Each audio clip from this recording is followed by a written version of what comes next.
Let us begin by laying out the terrain. In the philosophy of hate, we are not simply chasing a single feeling or impulse. We are tracing a web that stretches through emotion, through attitude, through judgment, and through the social world that makes and remakes us. Hate is not a monolith, and yet it is not merely a private mood either. It can feel intimate, personal, even small and steady, or it can feel colossal, collective, and impersonal, sweeping up whole groups into a single field of antagonism. So in this section, I want to map the landscape with care, to distinguish hate as an affect from hatred as a sustained stance, to separate personal animus toward a person from collective or institutional hate directed at groups, and to ask whether hate might ever be morally neutral, justified, or necessary, and under what conditions it would become morally corrosive or dangerous. We will ground these reflections in historical and philosophical roots, and we will test the ideas with concrete examples, historical anecdotes, and counterarguments that push us to examine our own commitments. Definitional taxonomy: what hate is not, and what hate does. To think clearly about hate, we must distinguish several related terms that are often used interchangeably in ordinary speech. Hatred is a sustained stance. It is not merely an abrupt feeling, but a pattern of orientation towards someone or something that endures beyond a single episode of anger or disappointment. Hatred is a habit of mind that may shape perception, memory, and action. It is the posture one takes toward a target, a person, or a group that colors interpretations, choices, and interactions across time. It can become a lens through which information is filtered, a larger-than-one encounter reflex that reasserts itself in conversations, decisions, and social practices. Hate, in the sense I am using it here, often begins as an affect, an emotion or a mood that sweeps through the organism in response to a perceived threat, difference, injury, or grievance. It can feel like a storm that lifts a moment into intensity, a sharpness in the chest, a quickened breath, a surge of energizing focus. But hate is not merely an arousal. It becomes a judgmental stance when that effect hardens into evaluation. This person, this group, this thing is an enemy, a danger, a wrong that must be resisted, cast out, or annihilated. The transition from affect to attitude to judgment is not automatic, but it is often escalatory. The more one dwells in the affect, the more it reorganizes one's beliefs about the target, and the more one's actions are regulated by a sense that the target is to be avoided, controlled, refused, punished, or destroyed. Anger, disgust, contempt, and fear sit near hate on the map, but they are not identical. Anger is often a response to perceived injury or obstruction. It carries a reactive, sometimes impulsive charge. Disgust may register a violation of boundaries or a sense that something is morally or aesthetically repugnant. It can be visceral in a way that makes moral reasoning harder, not easier. Contempt looks down on the target, perhaps stripping them of moral standing or humanity.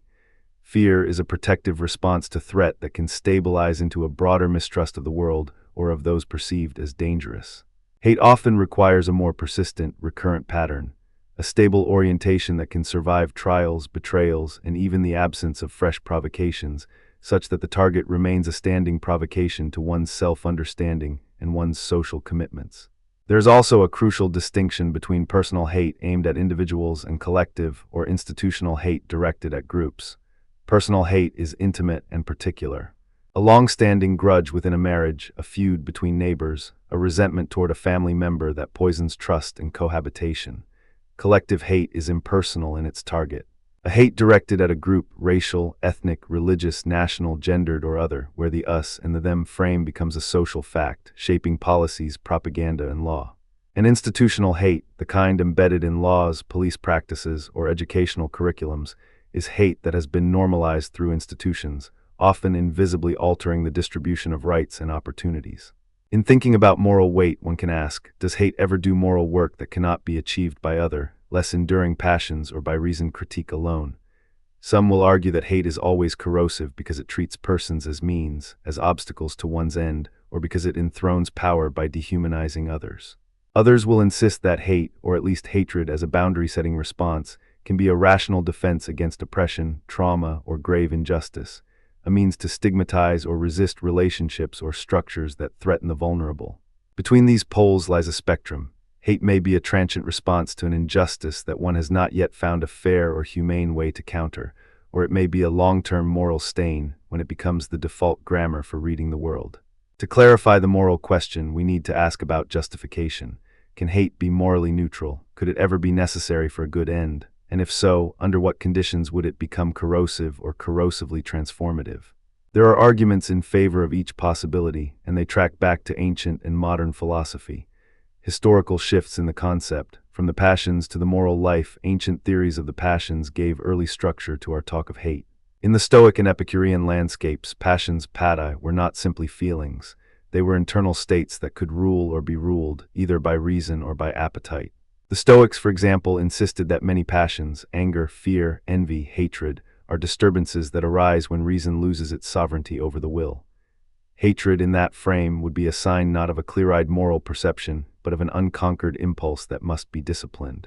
Yet the Stoic project also left open the possibility that one can transform one's affective life through wisdom, training, and living in accordance with nature and virtue. The aim is not to annihilate feeling, but to reorient it so that reason governs its expression in action.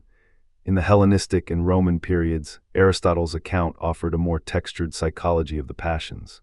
Hatred would be seen as a misalignment with virtue, a miscalibration of choice, perhaps a vice of excess or defect in attitude, not the virtuous mean itself. Aristotle's insistence that virtue is a mean between extremes invites us to see hatred as potentially harmful if it becomes excessive anger that consistently chooses the worst response, or as a kind of deficiency of responsiveness to relevant moral claims if one lacks adequate concern for the good of others. The virtuous person in Aristotle's terms is the one who exercises phronsis, practical wisdom, the capacity to discern the right thing to do in particular situations, to balance competing goods, and to temper passions with reasoned judgment. Hatred, to be virtuous or at least non-destructive, would have to be guided by prudence and proportion, not by a reflexive reflex or a habit of scorched evaluation. The modern era, and especially Hume and Kant, shift the debate toward the interplay between passion, reason, and moral law. David Hume, with his famous insistence that reason is the slave of the passions, offers a counterweight to the idea that hatred is simply a cognitive error that can be corrected by more information or more rational argument. For Hume, moral judgments spring from sentiment, sympathy, approval, disapproval, embedded in our social nature. Reason serves those passions, clarifying means to ends already chosen by our sentiments and social imagination. If hatred is a powerful sentiment, it will influence judgments about what ought to be done, and moral reasoning must reckon with the fact that our judgments are not derived from pure logic alone, but from our felt concerns about human welfare, justice, and survival. Kantian ethics, in contrast, asks us to treat persons as ends in themselves, never merely as means to an end. Hatred, if it imagines a target as an instrument, as something to be cast out or punished without regard to their inherent dignity, flirts with a violation of the very principle Kant puts forward. Hatred that justifies instrumental harm, harming someone as a means to protect ourselves or others, undermines the moral law that requires universal respect for rational agents. The Kantian frame challenges the idea that the moral weight of hate could ever be justified in the sense of respecting the non-instrumental moral worth of persons. Spinoza offers a rational account of affects that helps us dissect why hate can become so corrosive. In Ethica, Spinoza writes that the affects arise from the relations between our power and the things that affect us. Our assent or denial of those affects changes the way we act and how we understand the world. Desires, in Spinoza's language, drive us, and the more one desires external goods, or the more one imagines one's own power is under threat, the more one might experience passions that look like hate. But Spinoza also offers a path. By understanding the necessary order of the affects and by cultivating rational understanding of why we feel what we feel, we can lessen the grip of destructive passions and reframe our responses in ways that preserve our own freedom and the freedom of others. Within these ancient and modern lines, a central turn occurs with the work of the early modern moral psychology of Hume and the Kantian universalism, and later with the existential and critical social analyses that consider oppression, power, and the social architecture that gives rise to hate. The Enlightenment's insistence on universal rights and dignity collides with the experiential reality of hatred that is often directed toward those who are different, or toward those who are seen as threats to the social order. This collision becomes most visible in cases of collective hatred, when hatred is not merely a private stance but a political tool, a social technology that aims to unify a population by demonizing an other. Two concrete examples to illuminate the topic. The first example concerns hate within intimate relationships. Imagine a long-standing grudge within a family or between partners. The grudge is not a single explosive quarrel, but a sustained, low-lying state of antagonism. It begins as a hurt, perhaps an unresolved betrayal, and gradually becomes a habit of mind. Every remark from the other is interpreted through a lens of accusation or suspicion. Every other person's intention is tainted as potentially hostile. Trust erodes not in a single moment but through repeated cues, an offhand sentence remembered in a way that fits the existing narrative. A memory reactivated that seems to confirm the old story. The affect of hate tightens its grip, and hatred transitions from a feeling into a worldview. The other person becomes a problem to be managed, a threat to be contained, a moral hazard to be avoided. In such a personal ecology, hate shapes what counts as a legitimate grievance, what counts as an acceptable form of response, and what counts as a boundary that must be defended at all costs. The law of love, so we were told in many moral codes, is to forgive and to restore, but the lived practice often lags behind the ideal, and hatred becomes the solvent that weakens the trust that once anchored the relationship. The second example concerns dehumanizing political hate, rhetoric that inventories a target as less than human. Here, theistic or secular ideologies may supply a frame in which an entire group is cast as a threat, a contamination, or a category of subhuman. The rhetoric of demonization, they are parasites, they are vermin, they are forever alien, is not merely a cynical tactic of persuasion. It is a way of altering perception so that violence, policy, or exclusion appear to be rationally warranted responses to a defined danger. This is the social technology of hate that can harden into policy. Laws that bar entry, restrictions on civil rights, or state-sponsored propaganda that saturates education and media. The moral danger here is not simply in the emotion of hatred, but in its capacity to restructure what counts as a legitimate human being. The historical record of the 20th century provides urgent testimony to how such dehumanizing rhetoric, when it becomes the staple of political discourse, can pave the way for mass violence and mass cruelty. It is not an accident that regimes that rely on a ritualized hate toward a designated enemy, can mobilize large numbers of people to participate in acts they would not consider if the target were a neighbor, a friend, or a familiar coworker. Historical anecdotes to anchor reflection. Let us carry two short historical anecdotes that can illuminate how hate has functioned in moral life. The first is Seneca's critique of hatred and anger as corrosive passions in ancient moral philosophy. In his letters and essays, Seneca repeatedly argued that unregulated anger is a form of madness that destroys the self as much as, or more than, it harms the target. In De Ira, the work on anger, he writes with precision about the destructiveness of wrath. Ira, furor brevis est, anger is a brief madness. He is not simply warning about the danger of losing control. He is diagnosing a structure. When anger becomes the governing passion of a life, its logic collapses moral reasoning into a closed circuit of grievance and retaliation. He also reminds us with a sober practical wisdom that time, how we spend our days and with whom, weaves the moral texture of life. The famous meditation that it is not that we have a short time to live, but that we waste much of it, invites us to consider how hate devours time and dulls our capacity for a good life. Seneca's insight is not a prohibition on all anger. It is a call to recognize the corrosive potential of anger when it hardens into hate that imprisons both the hater and the target within a single antagonistic frame. The ancient critique thus becomes a modern warning. Hate can metastasize into a liability that reduces realism, empathy, and moral possibility. The second anecdote centers on the early 20th century, when dehumanizing propaganda became a central instrument of totalitarian regimes that paved the way for mass violence. The period offers a stark laboratory for observing how hate is manufactured, organized, and multiplied through media, schooling, and political rituals. Consider the use of propaganda to recast people as threats to social order, or as inferior kinds of beings whose rights and lives may be curtailed without moral objection. Rhetoric about racial purity, national destiny, or the need to protect the homeland can function as a ritual of collective hatred, designed to unify a populace by presenting an enemy as a body to be feared or conquered. This is not merely a matter of dangerous rhetoric. It is an account of how hate becomes policy, how institutions learn to act upon hatred as if it were legitimate judgment about the human worth of others. The consequences, exclusion, disenfranchisement, persecution, genocide, reveal the moral gravity of hate when it ceases to be a private mood and becomes a public instrument of power. Two counterarguments. When hate might be rational or necessary, and when it might be a force for resisting oppression or protecting the vulnerable to temper the narrative, we must examine two lines of argument many philosophers have proposed.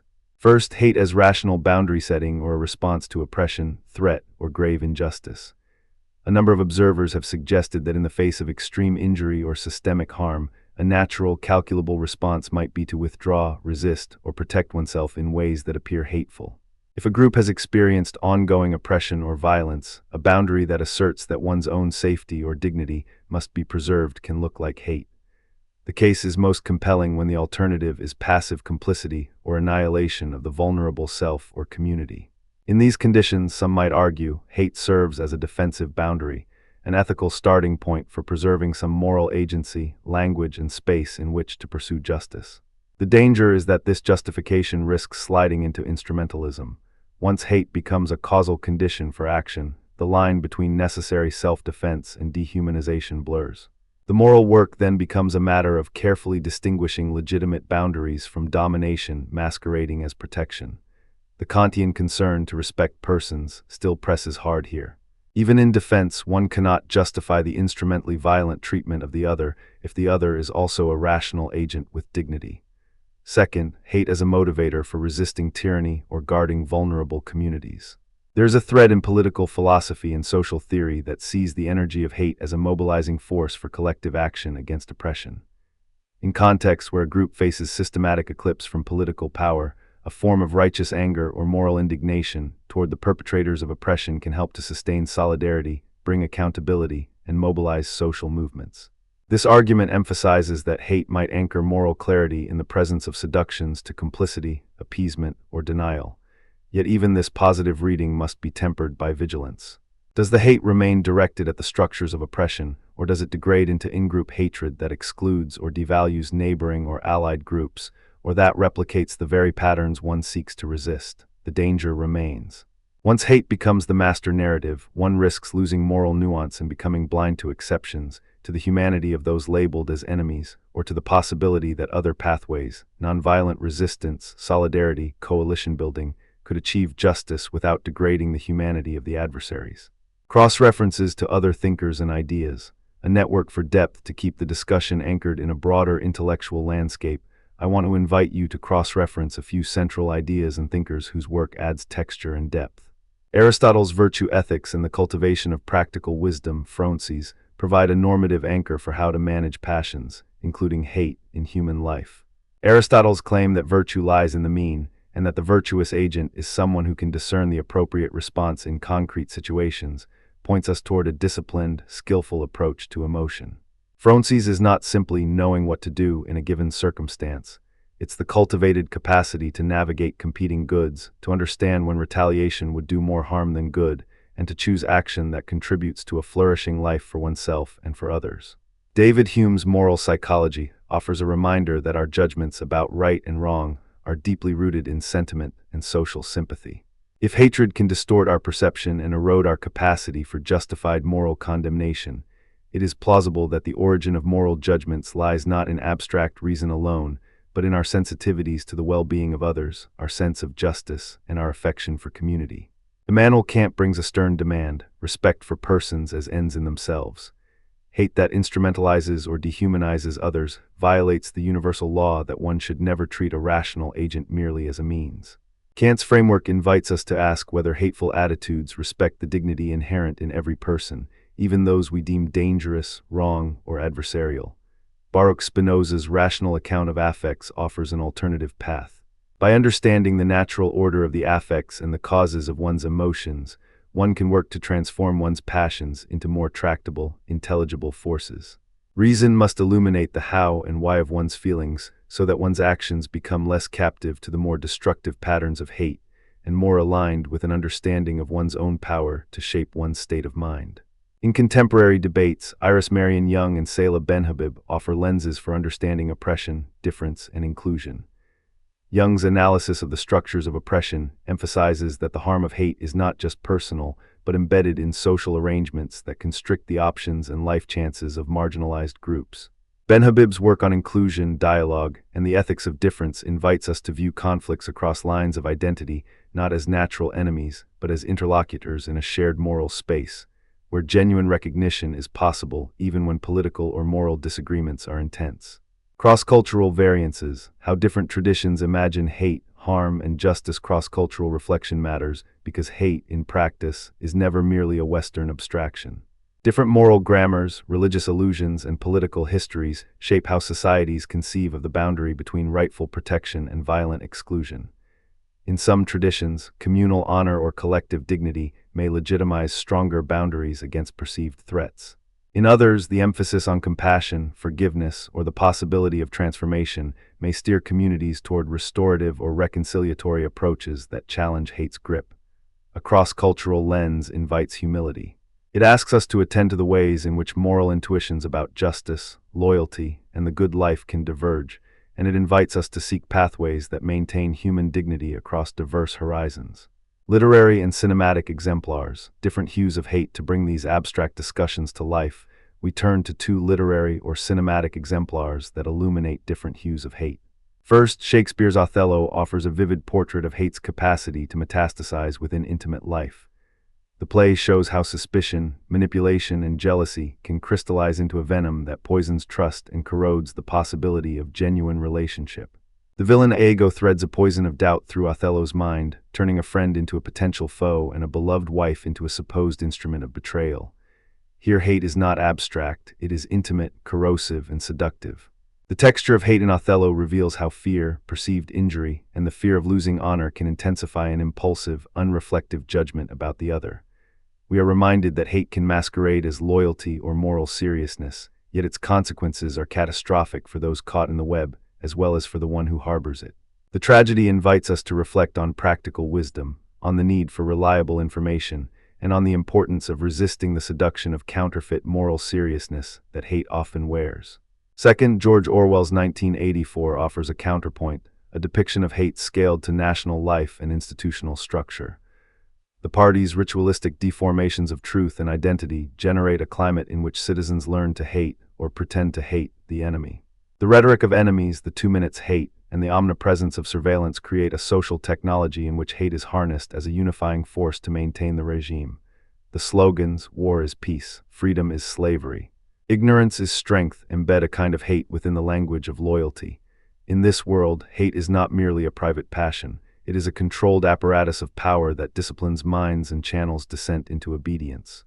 Orwell's novel helps us see how hate can be manufactured, standardized, and mobilized across millions of lives, leaving a moral residue that is not simply about who is hated, but about how truth, autonomy, and dignity are undermined in a totalizing political system. Two literary or cinematic exemplars are not the whole of the matter, of course. We could also consider the portrayal of hate in Toni Morrison's novels, which illuminate the legacies of racial hate and its inheritance across generations. Or in films like The Reader, where memory, guilt, and the moral weight of hate intersect with questions about complicity, justice, and the possibility of moral repair. The aim of including these exemplars is to show that hate is legible not only in abstract terms but in the textures of art, where hearts and societies wrestle with the same moral questions: what it means to hate, what it costs, and what we owe to one another in the aftermath of hatred. Quotes from primary sources, anchors for reflection. Throughout these reflections, I want to draw on primary sources that can punctuate the arguments with precise words. Aristotle, Virtue Ethics and the Mean. Virtue is a mean between two vices, that which depends on excess and that which depends on defect. In Nicomachean Ethics, Aristotle invites us to seek balance, not to surrender to excess or deficiency in our practical life. This line helps frame hate as something that must be moderated by reason and prudence if it is to be morally actionable rather than morally ruinous. Hume, Reason and Passion. Reason is and ought only to be the slave of the passions. If hatred is a powerful passion, moral reasoning must work within that constraint, clarifying ends and means, but never pretending that reason alone can generate moral motivation without the pull of affect and social sentiment. Kant, treating persons as ends in themselves. Act in such a way that you treat humanity, whether in your own person or in the person of any other, never merely as a means to an end. This imperative situates hate as a potential violation of the moral law whenever it instrumentalizes the other or denies their inherent dignity. Spinoza, A Rational Account of Affects. Desire is the essence of the mind. In a system where affects derive from the relations between our power and the world, hate can be understood as a distortion of the rational order, something to be understood and reoriented through reason. Seneca, The Critique of Anger and the Ethics of Time. Ira, furor brevis est, and it is not that we have a short time to live, but that we waste much of it.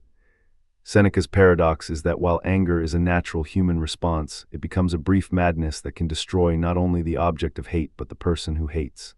These lines remind us that hate's vitality can be a trap if not tempered by moral reflection about the good life and the proper use of time. Orwell, The Political Theater of Hate. Big Brother is watching you, and the triad of slogans, war is peace, freedom is slavery, ignorance is strength. These lines reveal how language and fear can organize a population around a shared hatred that is instrumental to political power. They invite us to examine how hateful rhetoric becomes a structural feature of social reality, not merely a private mood of individuals. Sparks from contemporary voices. An invitation to reflection. I want to include a line from Iris Marion Young that captures the moral seriousness of oppression in social life.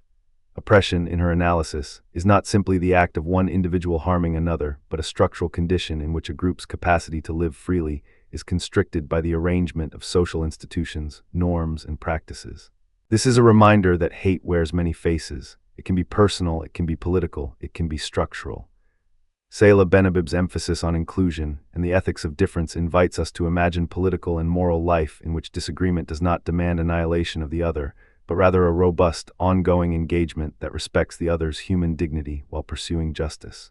These voices push us to think about how to resist hate not by erasing difference, but by expanding the space in which differences can be acknowledged and negotiated. Guidance for expansion. Organizing the section into subsections to help the section become navigable and pedagogically effective for a video narrative, I have sketched out a structure you might use, even within a continuous spoken segment. Definitional taxonomy, a careful clarification of hate as affect, hatred as a sustained stance, and the differences between hate and anger, disgust, contempt, or fear. A discussion of personal hate versus collective or institutional hate. Historical shifts in the concept, from ancient theories of the passions, through Humean moral psychology, to Kantian concerns about treating persons as ends, and Spinoza's rational account of affects. Phenomenology of hate, how hate feels in the body, how it shapes perception, how it narrows possibilities for action, and how it can become a habit. Normative questions about justification. Whether hate can be morally neutral, justified, or necessary, how its legitimacy depends on context, intention, and consequences when it crosses into moral jeopardy. Cross-cultural variances.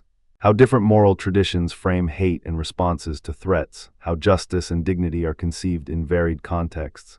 Historical anecdotes and considerations, Seneca's critique of hatred and anger. Dehumanizing propaganda in early 20th century totalitarian regimes, the moral lessons these histories hold. Counterarguments, rational boundary setting, resistance to tyranny and the guarding of vulnerable communities. The tension between necessary self-defense and dehumanization. Literary and cinematic exemplars, Othello and 1984 as mirrors that reveal different shades of hate in human life and political life. Quotes from primary sources anchor the discussion in precise textual reminders that allow the listener to connect with the lineage of thought. Real-world applications and reflective prompts. 2 concrete scenarios, 2 questions for readers. 2 real-world applications and 2 reflection questions. Real-world application. A. In intimate relationships, the dynamics of hate can become a structural obstacle to repair. Consider a couple where a long-standing grievance has hardened into a system of interpretations that forecloses trust. The one who feels betrayed reads every future action through the lens of the old betrayal. The other, feeling misunderstood, doubles down on efforts to justify their past actions. The interplay of hurt, memory, and expectation creates a self-confirming loop. The more one hates, the more one expects betrayal, and the more one expects betrayal, the more one becomes distrustful, creating an ongoing climate in which the other's humanity is easy to overlook.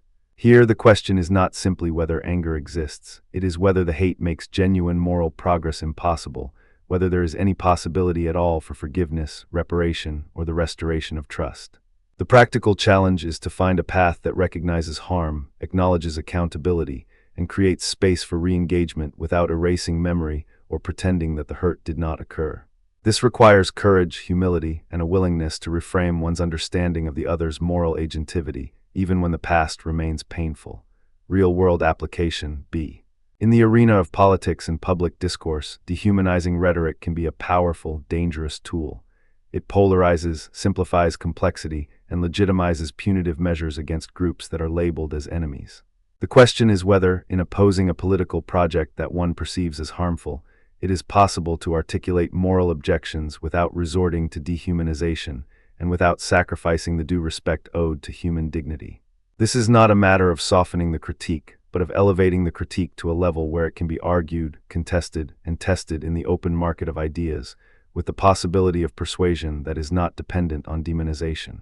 The contemporary political landscape often tests this ideal. How can communities come together to resist oppression, defend vulnerable groups, or challenge unjust law without surrendering the moral claim that the other person, no matter how misguided, retains, at least in potential, human dignity? Two questions for readers to reflect on regarding their own experiences of hate. The first question is about introspection. When have you experienced hate against a person or a group so intensely that it shaped what you considered to be morally acceptable or possible in your own life?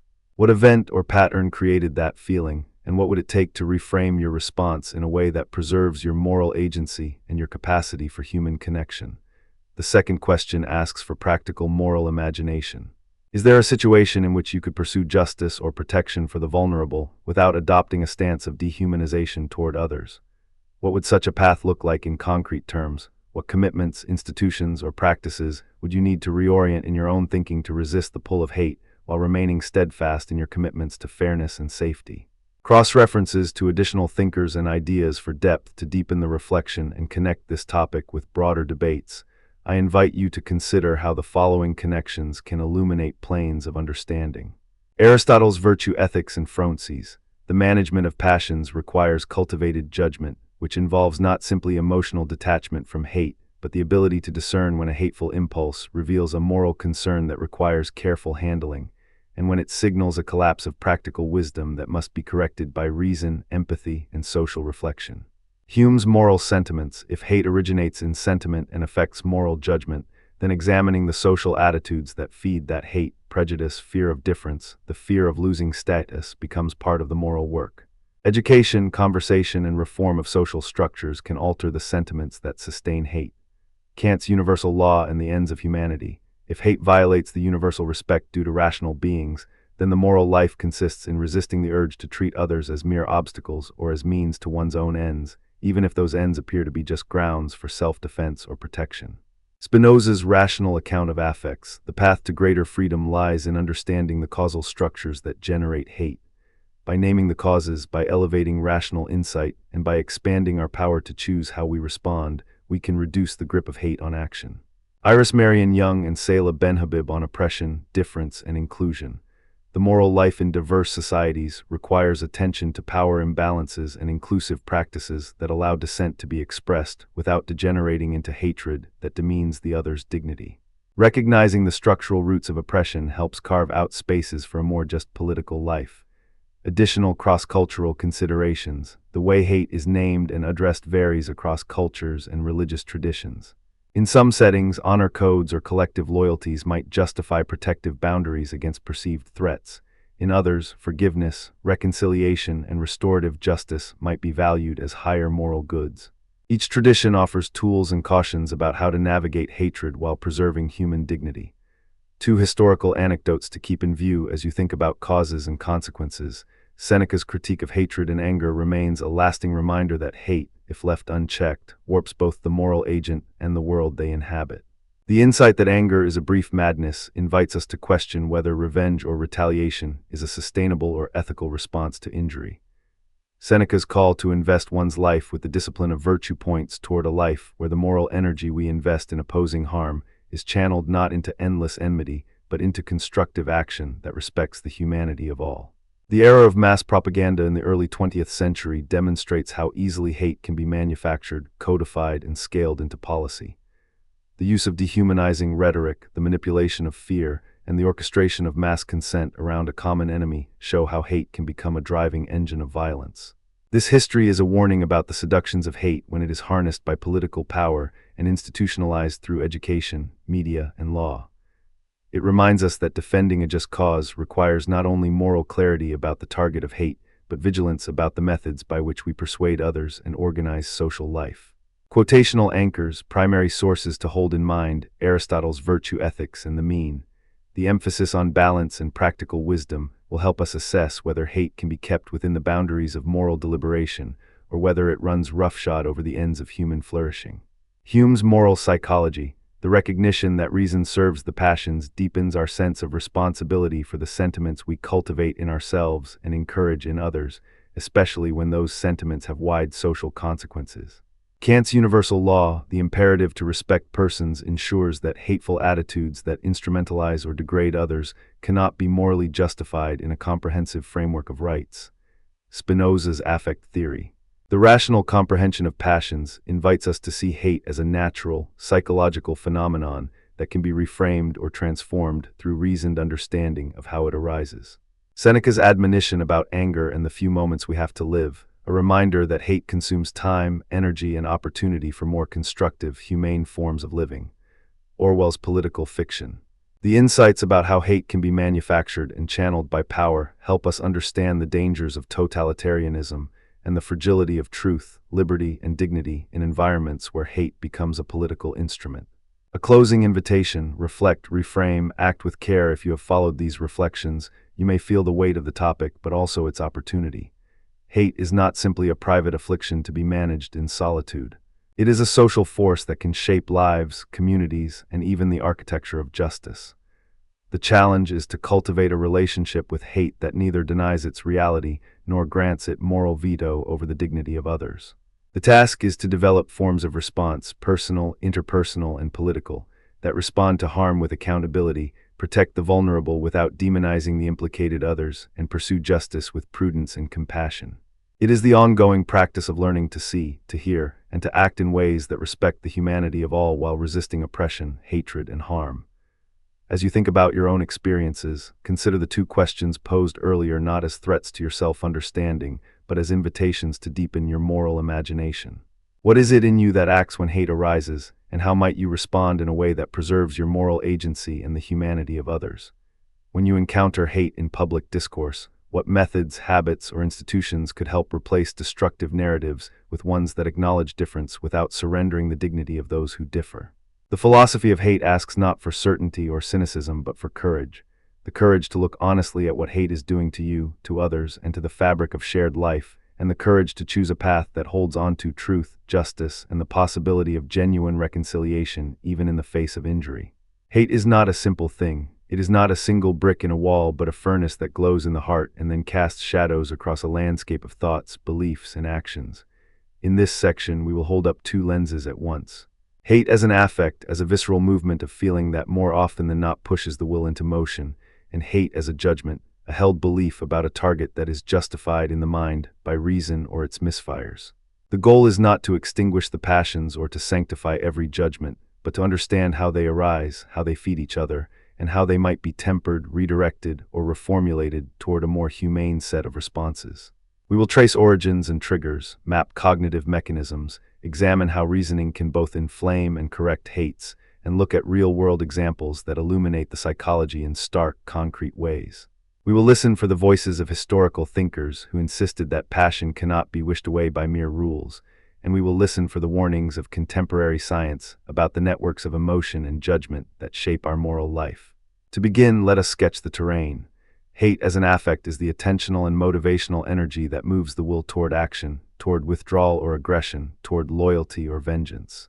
It is often inseparable from a sense of grievance or injury, from a fear that one's identity, status, or future is under threat.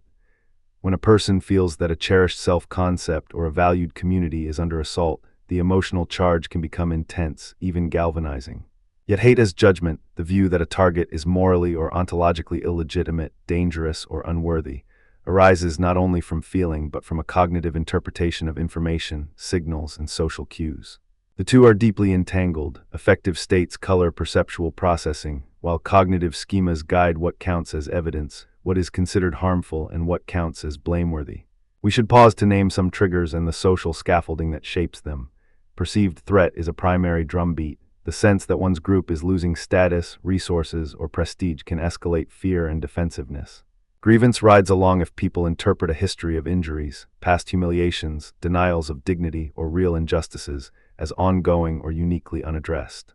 Injury, whether moral, physical, economic, or existential, can be felt as an affront to identity, a rupture of belonging, a stain on the self that must be cleansed or avenged.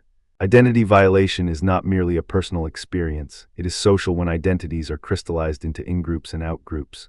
Fear of loss, of influence, autonomy, or safety often compounds the sense that one must defend a boundary that others threaten to erode.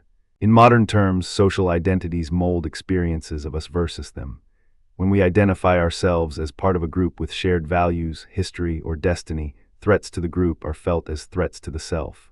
The psychology of hate thus emerges from an interplay between affective impulses and social cognition, a dance of emotion and belief that can be difficult to disentangle. If we trace this back through history and philosophy, two strands stand out as especially influential in shaping how we understand hate as both feeling and judgment. The first strand is the long philosophical tradition that questions how much our beliefs are governed by reason and how much by passion. The second is the science of emotion and cognition that, in the last century, has shown how deeply intertwined feelings and thoughts are in shaping moral judgments. Let us anchor these strands with two historical voices that bear on the issue of reason and passion. David Hume, in particular, offers a kind of diagnostic humility about the relationship between reason and passion. He famously claimed that reason alone cannot motivate action, rather, reason is the slave of the passions. In his famous maxim, reason is and ought only to be the slave of the passions, he invites us to see moral life as a negotiation in which passions supply the energy and motives, while reason provides the guidance, the means of analysis, and the pruning of consequences. Hume's insight helps us see why hate can persist even in the face of rational arguments against it. The energy to act often comes from the affect, not the abstract weighing of probabilities. The moral judgments that accompany hate, our sense of indignation at the wrong done to us or to those we identify with, are often fully intelligible only if we attend to these passions as primary engines of judgment, not merely as noisy accompaniments to a rational calculus. On the other side of this conversation sits Baruch Spinoza, whose account of affects and the possibility of aligning reason with passion offers a more hopeful grammar. Spinoza treated the human mind as governed by affects, states of joy, sadness, desire, and their more complex blends. He insisted that through knowledge and understanding, the mind can move toward greater autonomy, even when powerfully affected.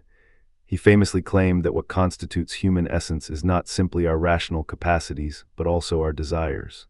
In a much-quoted sense, Spinoza would have us understand the causes of our passions, for to know causes is to reorder the emotions to align with a form of rational freedom. To quote a core theme from his ethics, desire is the essence of man. If we take that claim seriously, then the work of moral life is not to suppress desire outright, but to bring it into alignment with reason's clarifications about what is truly good, what is harmful, and what ought to be willed for the flourishing of many. Spinoza's vision is not naive optimism. It is a disciplined practice of understanding, virtue through comprehension, freedom through alignment, a path by which hate can be examined, perhaps redirected, and in some cases transformed into a more measured, more reflective stance. These two anchors, Hume's insistence on the primacy of passion in moral life and Spinoza's invitation to cultivate understanding of the causes of our affects, offer a helpful frame for reading how hate operates in modern societies. They also provide a bridge to the cognitive science of emotion and moral judgment, which has enriched the conversation with empirical clarity about mental processes. Contemporary neuroscience has shown that emotion and cognition are not enemies in moral reasoning, but are deeply integrated in the brain's architecture.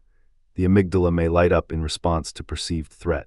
The prefrontal cortex modulates impulses, weighs consequences, and tunes judgments. The limbic system and the prefrontal networks interact in ways that support or suppress biases, schemas, and moral evaluations. And there is a growing body of work, most famously associated with researchers like Joshua Green and colleagues, arguing for dual process models of moral reasoning. Fast, intuitive, affect-laden processes that can produce strong initial judgments, and slower, deliberative processes that can critique or override those intuitions. The neuroscience of emotion and moral judgment thus gives us a language to describe how hate might arise quickly in response to threat, and how it might become refined, corrected, amplified, or redirected by cognitive control, social learning, or moral reasoning. From this vantage point, the psychoanalytic, philosophical, and neuroscientific picture of hate becomes a map of interacting systems. We can point to cognitive mechanisms that help explain how hate hardens into belief, or, conversely, how belief might soften into more complex or contingent judgments. Dehumanization is a central mechanism, the cognitive strategy of recoding a target as less than fully human, thus removing moral restraints against harm. Stereotyping, the simplification of members of an outgroup into fixed, homogeneous traits, reduces the richness of individuals into digestible caricatures. Outgroup homogeneity, the bias that sees members of other groups as more alike than members of one's in-group, also fuels unfair judgments because it disposes us to treat others as interchangeable or interchangeable with a villain. And the moral emotions that accompany hate, outrage, resentment, moral anger are not mere byproducts. They are active evaluative forces that sanction action, mobilize communities, and shape public discourse. Yet there is a crucial question to address about the relationship between reasoning and hate. Can rational assessment reinforce hate, or can it correct and reform hateful impulses? The answer is both, depending on the structure of the reasoning, the sources of information, and the social contexts in which the reasoning occurs.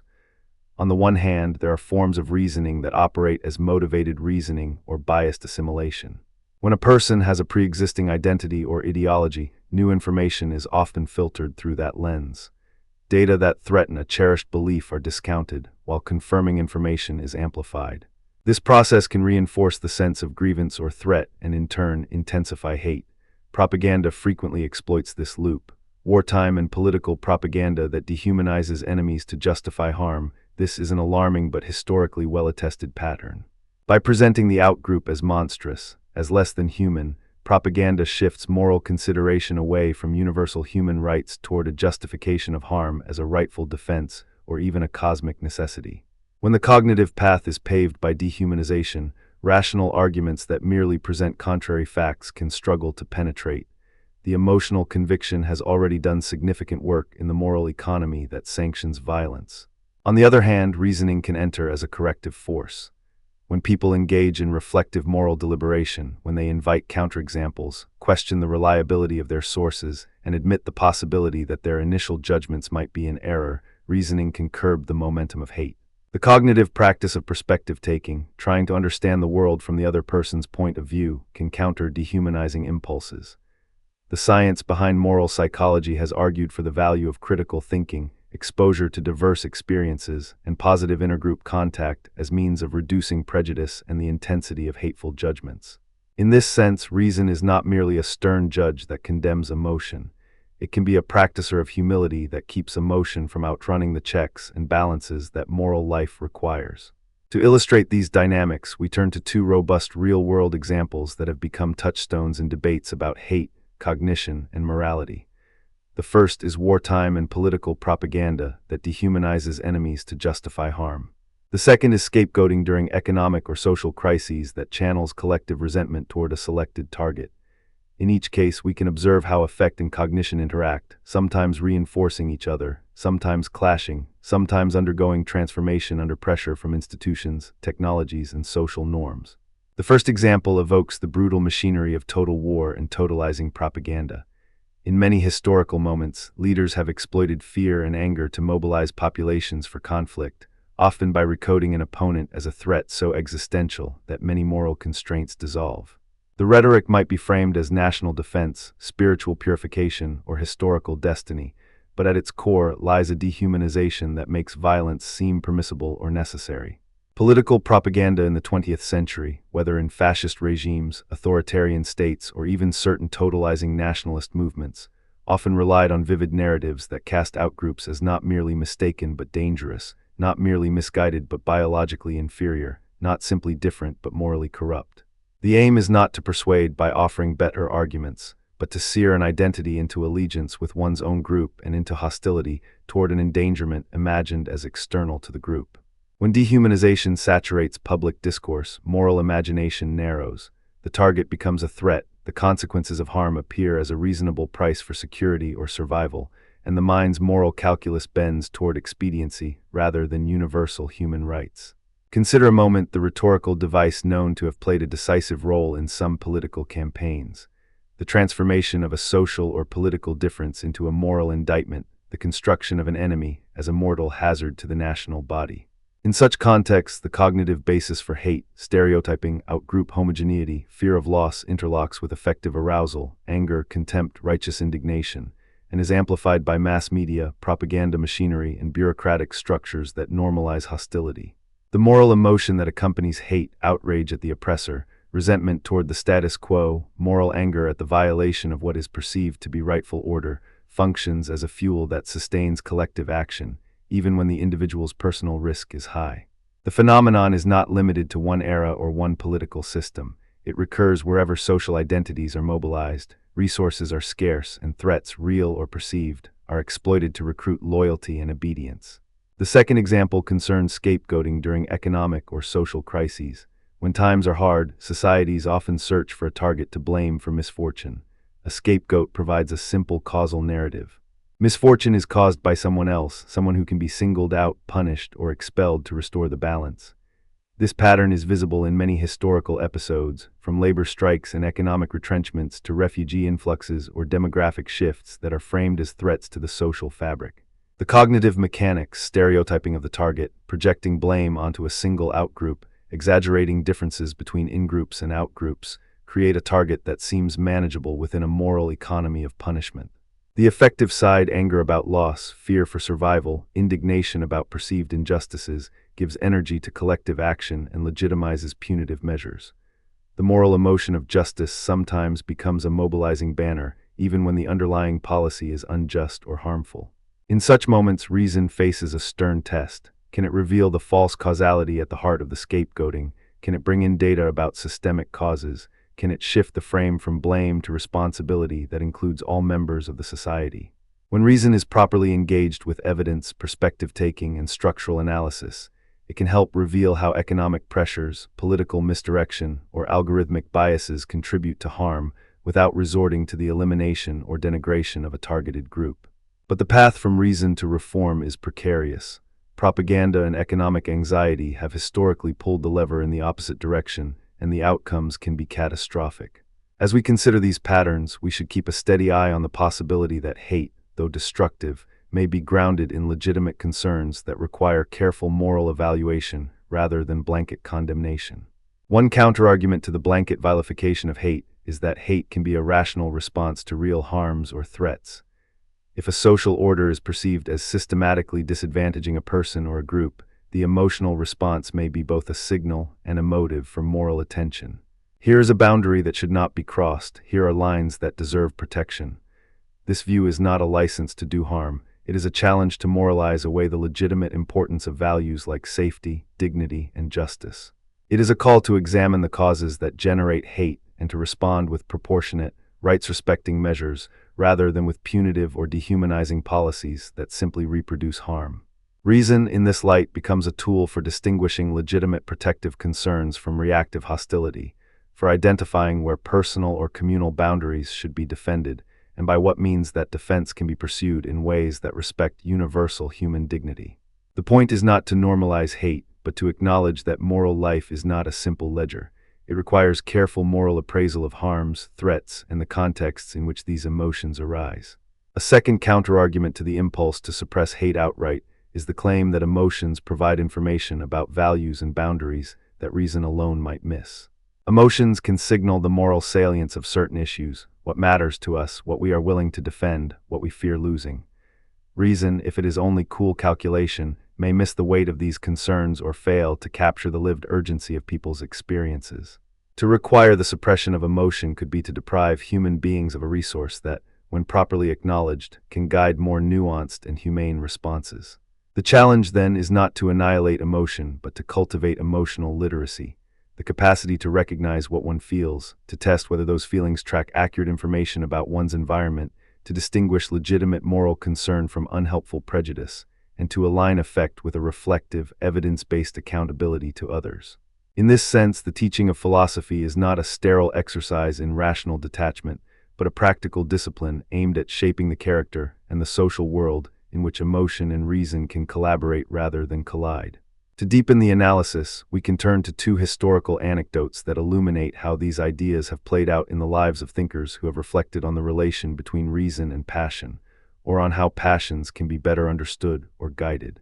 The first anecdote is about David Hume and his famous claim that reason is the slave of the passions. In the life of Hume's thought, one can imagine him standing before a heated debate about a political crisis or a tense social issue, noting how participants zealously preferred a favored conclusion because it aligned with their passions and identities. He would then pause to remind the audience that the force driving conviction often lies not in deductive certainty, but in what we care about, what we fear, what we desire to be true about the world. The quotation, "Reason is and ought only to be the slave of the passions," is telling because it sharpens the sense that moral life requires a certain humility. Reason can critique, it can weigh, it can test the coherence of an argument, but it does not by itself produce action without motive supplied by the passions. This has a particular resonance in discussions of hate, where a heated conviction needs a careful check because the energy behind it can be deadly if not tempered by moral scrutiny. The second anecdote concerns Spinoza, the philosopher who reframed the problem of passions and reason in a way that invites a hopeful realism. Spinoza's account of the affects recognizes that emotions are not mere disturbances to be eradicated. They are integral to what it means to be human, and the path to better life lies in understanding their causes and learning how to align them with rational deliberation. His insistence that desire is the essence of man captures the sense that what moves us, the desires we carry, the aims we pursue, the loves we defend, constitute the core of our moral agency. For Spinoza, the possibility of aligning reason with passion is not a repetition of dogmatic control but an ethical practice. To discipline impulses by understanding their roots, to transform the energy of passion into a more stable and enduring form of freedom, to cultivate a life that is more autonomous because it is more intelligible to itself. The hope here is not to extinguish hate, but to direct it toward ends that respect the dignity of others and the integrity of the moral community. We can also bring in a modern case study to illuminate how the concepts translate into institutional and social dynamics. The Dreyfus Affair, a late 19th century scandal in France, serves as a stark case study of how hate shapes belief in justice. The frame of anti-Semitic prejudice, the political uses of fear, and the legal process were all transformed by the manipulation of identity and reputation. The charges against Alfred Dreyfus, allegations of treason that were as much a projection of national anxieties as they were about evidence, illustrate how emotion and ideology can distort reason and degrade procedures of justice. The affair shows how dehumanizing rhetoric, insinuations about loyalty, and the social amplification of identity-based fears can corrode the fairness of institutions that rely on evidence, due process, and moral reasoning. It also offers a cautionary tale about what happens when a society allows hate to govern its judgments and its translations of moral sentiments into legal outcomes. The Dreyfus Affair is a reminder that hate can embed itself in the structures that produce knowledge and justice, not only in the minds of individuals. In contemporary moral psychology, we also find a richer, more nuanced understanding of how to reduce prejudice and foster healthier intergroup relations. Allport's contact hypothesis, articulated in a mid-20th century framework, proposes that under certain conditions, equal status, common goals, intergroup cooperation, and support by social and institutional authorities, positive contact between rival groups can reduce prejudice. This remains one of the most influential and tested ideas about how to reshape the cognitive and affective landscapes that nurture hate. When people from different groups interact in cooperative settings, stereotypes can be challenged, the outgroup can be seen as more complex than a caricature, and the emotional energy behind hostility can be redirected toward more constructive forms of engagement. Allport's hypothesis is not a guarantee. It depends on a carefully designed social environment. It requires courage and persistence. It depends on institutions that facilitate, not obstruct, cross-group learning. Yet it offers a practical counterforce to the cycles of hate that propaganda and scapegoating often reinforce. There is also a robust scientific literature about the neuroscience of emotion and moral judgment that informs these debates. Modern imaging studies show how integral emotional processing is to moral evaluation, how the brain's networks for social cognition, empathy, and moral reasoning interact with those for affect and arousal.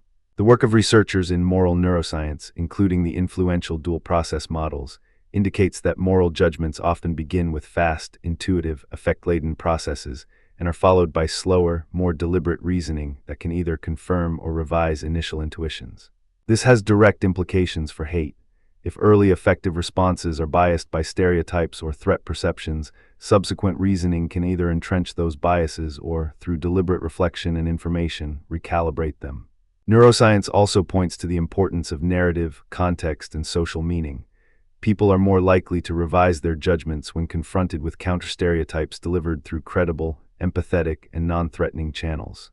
The practical upshot is that reducing hate involves both creating opportunities for genuine, positive contact and shaping the information ecosystems in which people reason about others. It is not enough to argue with someone who hates. We must also offer experiences and explanations that provide alternate frameworks for understanding who the other is and why they matter. As we move toward a more integrated framework, it is useful to offer 3 cross-references that illuminate the many paths by which hate can be studied and addressed. The first cross-reference is the Dreyfus Affair, which, as a historical case study, demonstrates how hate can displace reason, how public and political institutions can be manipulated by fear and prejudice, and how the pursuit of justice can be compromised by the appeals to identity, loyalty, and fear. The second cross-reference is Allport's contact hypothesis, which offers a research-grounded strategy for reducing prejudice through structured social interactions that counter stereotypes and inequities. The third cross-reference is contemporary neuroscience of emotion and moral judgment, which gives us a mechanistic appreciation of how neural circuitry underwrites both the immediacy of effective responses and the deliberative processes that filter and reform those responses. Taken together, these references help keep the discussion grounded in both historical episodes and contemporary science, showing how ideas travel across time and how empirical findings can inform ethical practice. If we want to move beyond descriptive accounts toward a practical model, we can outline a synthesis that we may call an integrative model linking affect, cognition, and moral evaluation. At the core of this model is recognition that affective responses and cognitive assessments are co-constitutive. Emotions evolve in response to perceived value and threat, while beliefs and judgments shape how we interpret those emotions, what we attend to in the world, and what we decide to do with them. The process can be described in a sequence with feedback loops. Initial perception of threat or grievance triggers an affective appraisal. This appraisal informs categorization of the other as us or them and shapes initial judgments about moral responsibility and blame. Stereotyping and dehumanization simplify perception and justify more decisive moral emotions: anger, indignation, moral outrage. Reasoning then engages with evidence, alternative interpretations, and moral principles, which can either reinforce the initial stance or reframe it. Social and institutional contexts either stabilize the stance through pressure and insulation, or destabilize it through exposure to alternatives, accountability, and social sanctioning. And finally, the emotional and moral trajectory either leads toward renewed cycles of hate or toward reform, reconciliation, and more robust norms of respect for human dignity. To illustrate how the minimap might unfold in a process of scholarly inquiry or pedagogical exploration, consider 3 cross-referenced lines of inquiry. First, a literature review would survey the major debates on hate from the perspectives of moral philosophy, social psychology, neuroscience, and political theory. It would examine how different traditions conceive the nature of hate, the conditions under which it arises, and the mechanisms through which it can be moderated. Second, a synthesis of classic theories would bring together Humean skepticism about reason's power in moral life, Spinoza's account of affects and liberation through knowledge, and modern theories about dehumanization, stereotyping, and moral emotions. Third, an integrative model would be proposed that attempts to map affect, cognition, and moral evaluation into a coherent framework, with attention to dynamic feedback, context sensitivity, and practical interventions designed for education, policy, and social reform. But we should not stop at the abstract. The real value of this inquiry lies in how it translates into understanding, dialogue, and policy that reduces incitement to hate while preserving and protecting legitimate concerns about safety, justice, and dignity. There are 3 practical threads we can pull. The first is education and critical thinking, teaching media literacy, the recognition of rhetorical strategies that rely on dehumanization, and the cultivation of probabilistic reasoning and the evaluation of evidence. The second is the design of institutions and social practices that foster constructive contact, diverse collaboration, and joint problem-solving in contexts that reduce intergroup fear and suspicion. The third is the ethical exercise of moral reasoning itself, learning to hold intention and consequence in a relationship of mutual regard, acknowledging the weight of our emotions while not letting them dictate harms to others, and developing a vocabulary for naming grievances and injustices without turning them into grounds for moral exclusion or violence. If we return to the 2 pivotal questions that animate this section, how hate operates as an affect and a belief, and how reasoning interacts with hate, 2 important observations emerge. First, hate is not simply irrational or purely an error of judgment. It is a complex, often coherent response to perceived threats, injuries, and boundaries that people feel are being compromised. It can be energizing, mobilizing, and morally legible within a particular moral economy.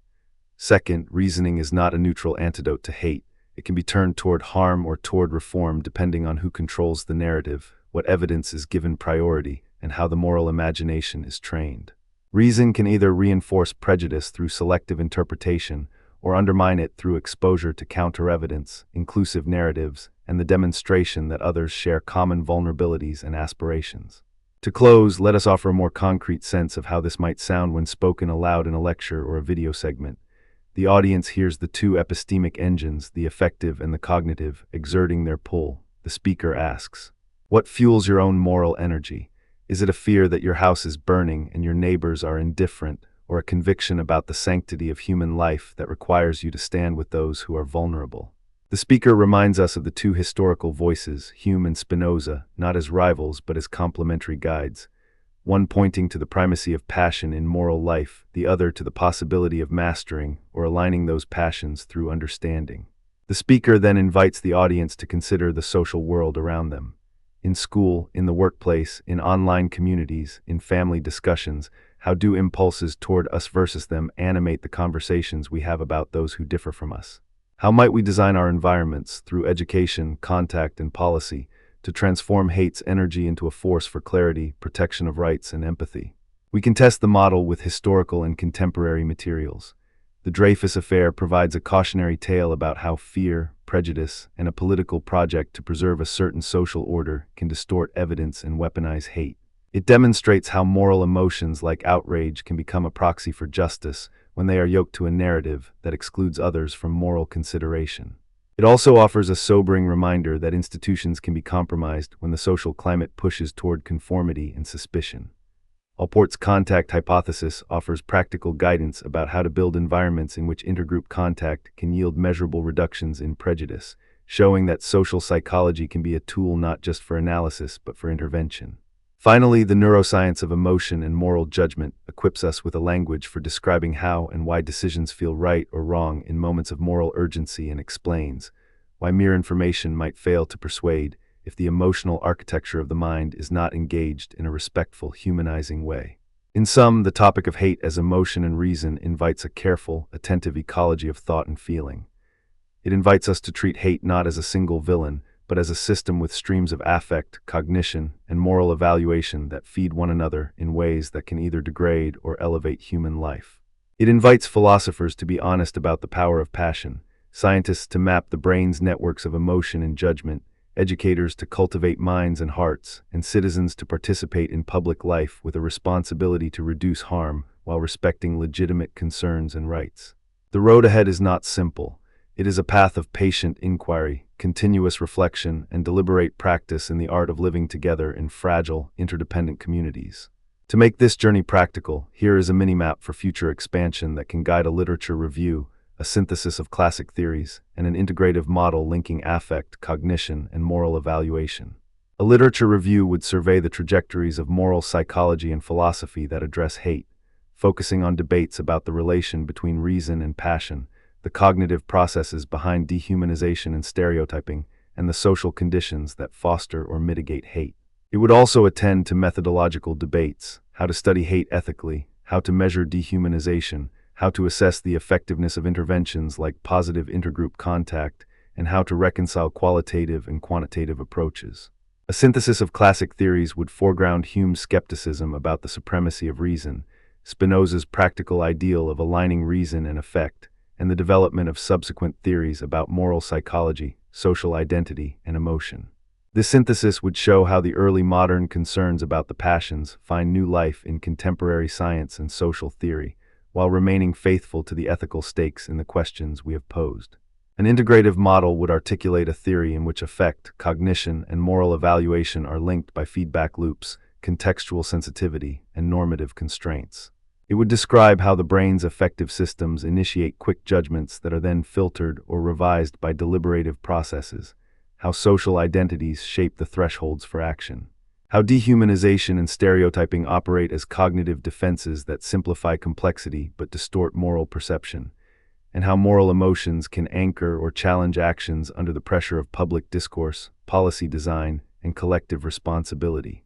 It would also specify practical interventions, education on the cognitive biases that underlie hate, curricula that encourage critical reflection, empathy, and perspective-taking, structured intergroup contact assessed for effectiveness, media literacy programs that reduce susceptibility to dehumanizing rhetoric, and institutional reforms that strengthen due process protections, protect minority rights, and promote social resilience in the face of threat or scarcity. In presenting this segment, we have kept a calm, reflective tone, inviting the audience to listen for the interplay between emotion and belief, to notice the social forces that shape those dynamics, and to consider ways in which reason, when guided by evidence and tempered by compassion, can help transform hate rather than simply condemn it. We have drawn from the deep wells of philosophy and science to illuminate how hate can arise, how it can be argued, how it can be confronted, and how one might ethically respond to it in a way that respects the dignity of all human beings. We have offered two powerful historical anecdotes, the exchange between passion and reason in Hume, and Spinoza's program of mastery through understanding, as well as two world historical and methodological anchors, the Dreyfus Affair and Allport's contact hypothesis, together with the contemporary neuroscience of emotion and moral judgment that grounds the discussion in empirical evidence. Let us remind ourselves that this is not a call to a simplistic suppression of feeling, nor a celebration of unfiltered belief. It is a call to moral hygiene in the face of strong emotions, a call to educate ourselves and our communities to recognize when hate arises, why it arises, and how we might address it with care, courage, and a commitment to justice. It is a call to seek truths that endure beyond the anger, truths that acknowledge harm where it exists, truths that recognize the humanity of those we fear or oppose, and truths that insist on the dignity of every person, even those with whom we disagree. The path is hard, but it is navigable through reflection, dialogue, and the patient practice of reasoning that is not afraid to confront its own passions. If you want a concise roadmap for someone who wants to dive deeper, here is a suggested sequence. First, a literature review that surveys major debates in moral psychology, philosophy of emotion, and political theory, with attention to how hate is defined, studied, and addressed. Second, a synthesis of classic theories, focusing on Hume and Spinoza as core anchors, and mapping them onto modern cognitive science and social psychology. Third, the development of an integrative model that ties affect, cognition, and moral evaluation together, with explicit neural, psychological, and social mechanisms and responsible interventions. Throughout, weave in primary sources to ground the discussion. Hume's famous line about reason and passion, Spinoza's desire is the essence of man, and where possible, brief quotations from other primary materials such as debates or public letters that illuminate the social dimensions of hate, like the moral urgency in public disquisitions and the ethical language that accompanies political outrage. To reinforce these connections, I will end with a few thought-provoking prompts for reflection or discussion. How do we distinguish a legitimate moral concern from a hateful impulse that consumes empathy? In what context does emotion provide important information about boundaries worth defending? And in what context does it distort judgment in ways that harm others? How can we design educational and social environments that cultivate both strong moral emotions and rigorous, fair reasoning? How might we incorporate insights from neuroscience into public policy without reducing human life to neural circuitry alone? And finally, how does the Dreyfus Affair, Allport's contact hypothesis, and contemporary neuroscience converge to offer practical guidance for a more just and humane society, even as we acknowledge the stubborn resilience of hate in its many forms? The journey through the psychology of hate is not a path to moral certitude, but a disciplined inquiry into how feeling and thinking shape moral life. It invites us to expand our intellectual imagination, to respect the dignity of those with whom we disagree, and to pursue a form of moral seriousness that recognizes the weight of affect, the necessity of evidence, and the possibility of transformation. In that sense, the work is not only about understanding hate, but about cultivating a form of life in which passion can be governed by reason in a way that preserves human solidarity, not erodes it.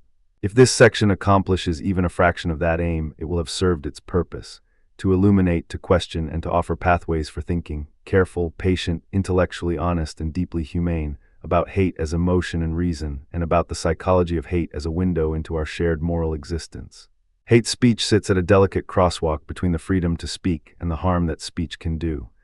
It's a topic that doesn't invite easy answers, because it asks us to weigh the dignity and safety of real people against the political and moral value of open dialogue. If freedom of expression is a compass for a liberal society, hate speech then becomes a stubborn knot at the compass's needle, pulling us toward questions about harm, power, responsibility, and the very purposes of public life. In this segment, we'll walk slowly through origins and ideas, through the arguments that defend broad liberty and those that seek tighter reins, and through the lived realities that push these debates from theory into policy and into everyday online spaces. We will not pretend there is a single, simple line to draw. Instead, we'll explore the currents, the countercurrents, and the ways thinkers and citizens have attempted to steer the ship of public discourse when the seas get rough. Let us begin with what gives hate speech its particular charge. Why has the phrase become a central category in political and moral debate in recent decades, even as societies have wrestled with the ages-old problem of whether words can wound as much as swords? A seed lies in the long inheritance of free speech as a foundational virtue, the conviction that truth emerges most reliably when ideas are tested under the pressure of competition, argument, and dissent. The seed grows into a tree that bears fruit in countless forms: newspapers, assemblies, internet forums, public squares, campus debates, and campaign rallies. But at the same time, there has long stood a countervailing intuition that speech is not a neutral act. It can normalize violence, immunize prejudice, and strip away the basic humanity of those who are targets of contempt. The challenge is to understand not only whether hate speech should be prohibited outright, but when, where, and how such prohibitions would be justified and effective. Origins in the philosophical landscape, we inherit a spectrum of ideas about speech that stretches from the classical to the contemporary. In the modern era, John Stuart Mill's defense of liberty becomes a primary lighthouse in these discussions.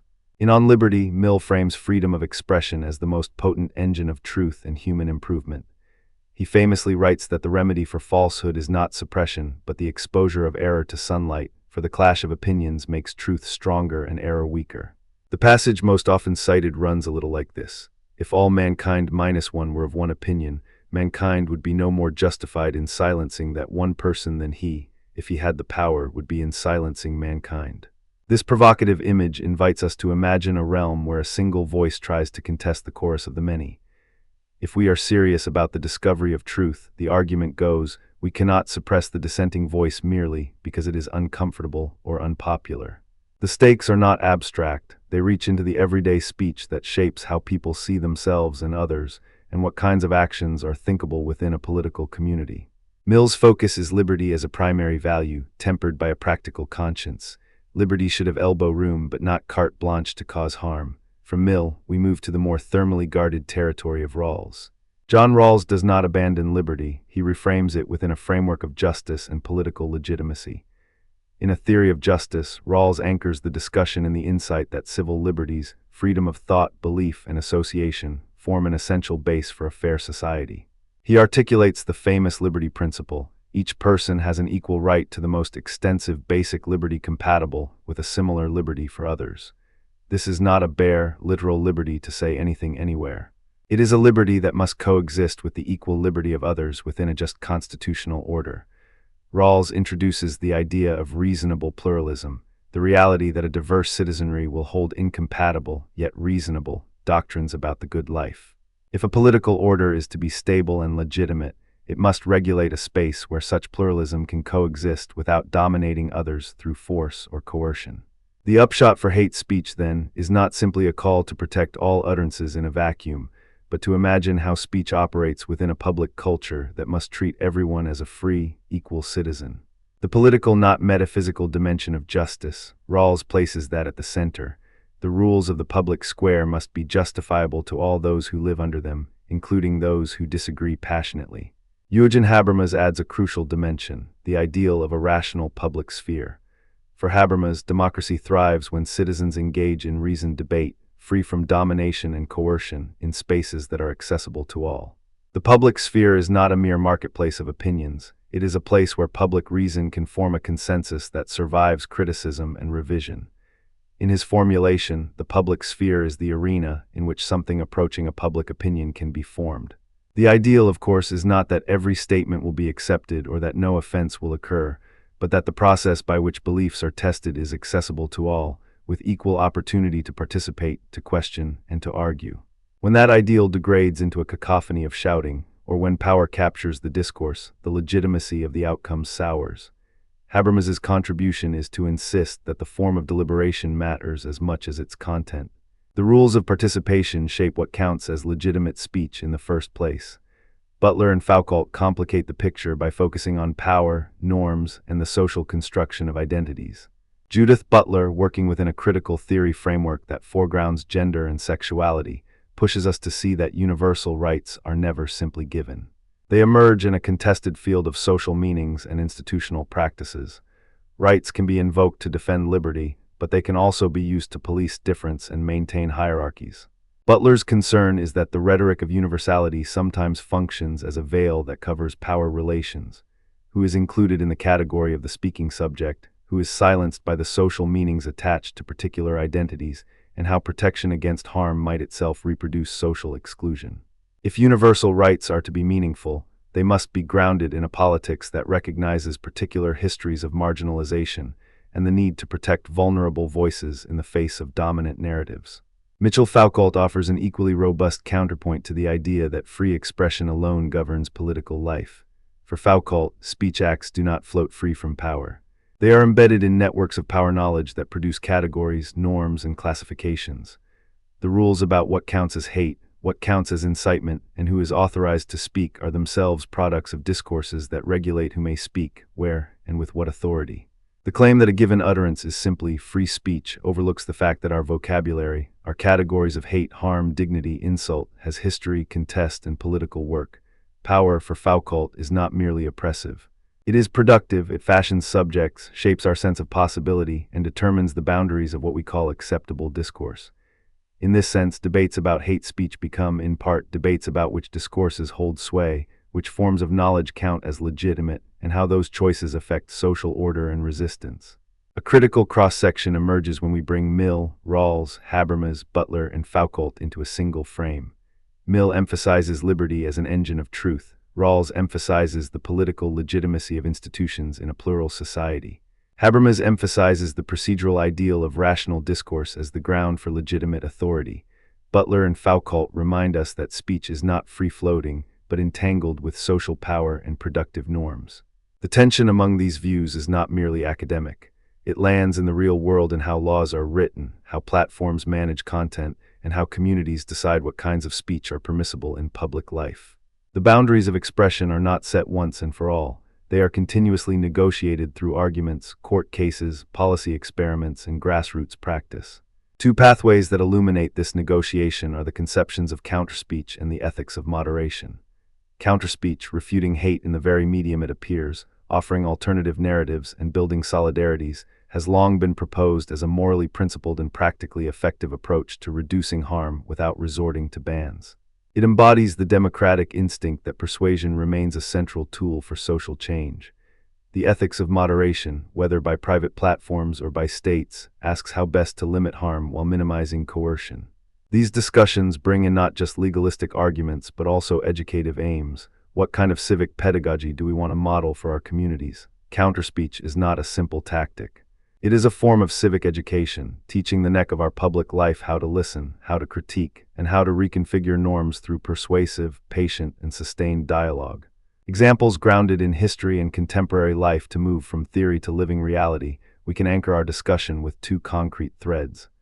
The first thread runs through historical debates about hate speech during major civil rights struggles and the emergence of extremist groups in the United States. The second thread tracks contemporary online hate campaigns, targeted campaigns against protected classes, and the policy responses they spark in different regulatory environments. These examples illuminate not only the content of the debates but also the processes by which societies attempt to balance competing goods: liberty, safety, equality, and the possibility of a common life. Historical debates during civil rights struggles and the rise of extremist groups in the United States in the middle decades of the 20th century, the United States confronted a stark contradiction. A republic that proclaimed liberty and equality while hosting institutions of exclusion and violence against Black Americans and other marginalized groups. As protests against segregation and racial oppression grew, so did confrontations over the expression of hatred in public and private spheres. White supremacist propaganda, Klan activity, and organized hate campaigns sought to normalize violence and re-embed racial hierarchies into the social imagination. The question this raised was not simply whether such speech should be tolerated in the abstract, but how it affected the lived rights, safety, and dignity of people who sought to participate fully in public life. There are several telling episodes that scholars often point to when tracing how these tensions played out in law and policy. One is the broader legal and political climate in the 1950s and 1960s, when civil rights activists faced not only violence in the streets, but also a legal culture grappling with the boundaries of permissible expression. The consequences of that struggle can be seen in key Supreme Court cases that set the horizon for how the state and private actors could regulate speech in relation to civil rights aims. Brandenburg v. Ohio 1969 is a classic pivot point here. The court held that advocacy of a legal action is protected by the First Amendment unless it is directed to inciting or producing imminent lawless action and is likely to incite or produce such action. In other words, a speaker who rouses a crowd to immediate violence cannot be punished merely for harboring extremist opinions. The criminalization must hinge on a direct, imminent incitement to violence.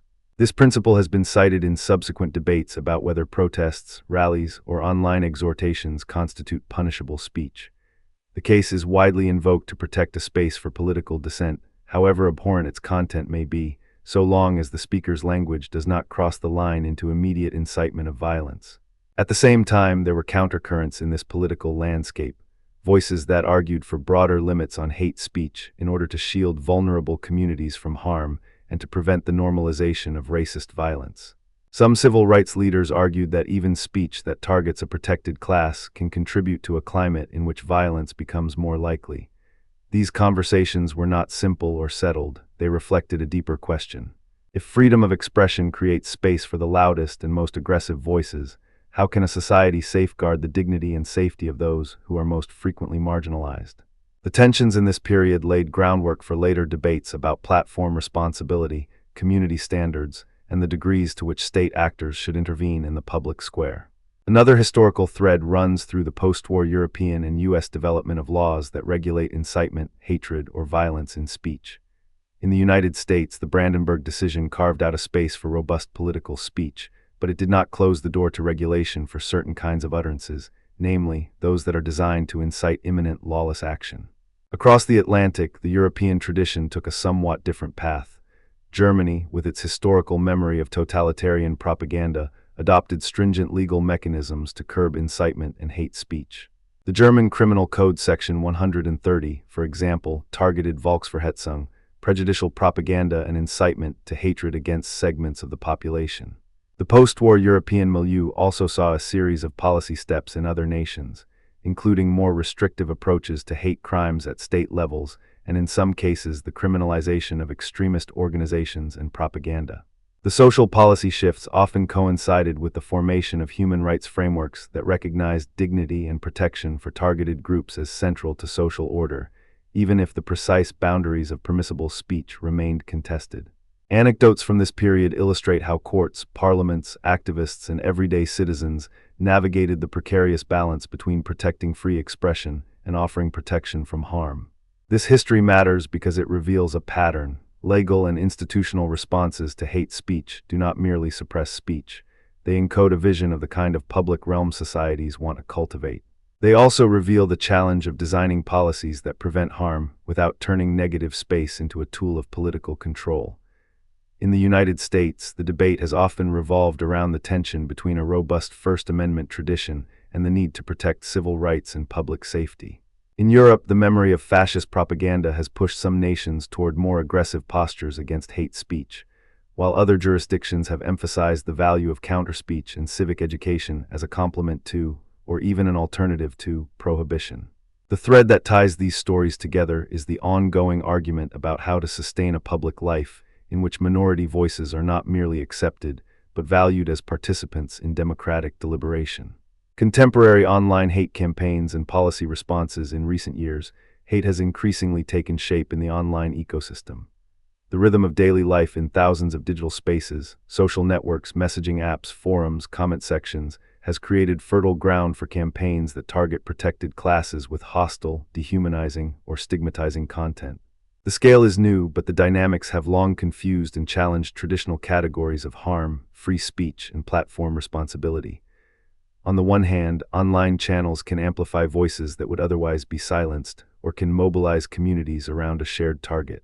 On the other hand, online hate campaigns can create a feedback loop of fear and retaliation, sometimes driving real-world harassment and violence, and they can distort the information environment in ways that degrade the quality of public discourse. This digital landscape compels us to rethink how to conceptualize harm, how to measure it, and how to respond to it in ways that respect human dignity while preserving the vitality of democratic conversation. A central axis of contemporary discussion is the difference between voluntary platform moderation and state regulation. In systems that privilege private governance of digital spaces, platforms adopt community guidelines and terms of service that define allowed and disallowed content. Moderation can be strict, nuanced, and rapidly responsive to the dynamics of online campaigns. It can involve removal of abusive content, demotion of posts, or bans on accounts that repeatedly violate rules. Proponents argue that platform moderation is a prudent, pragmatic approach that recognizes the density and speed of online communication.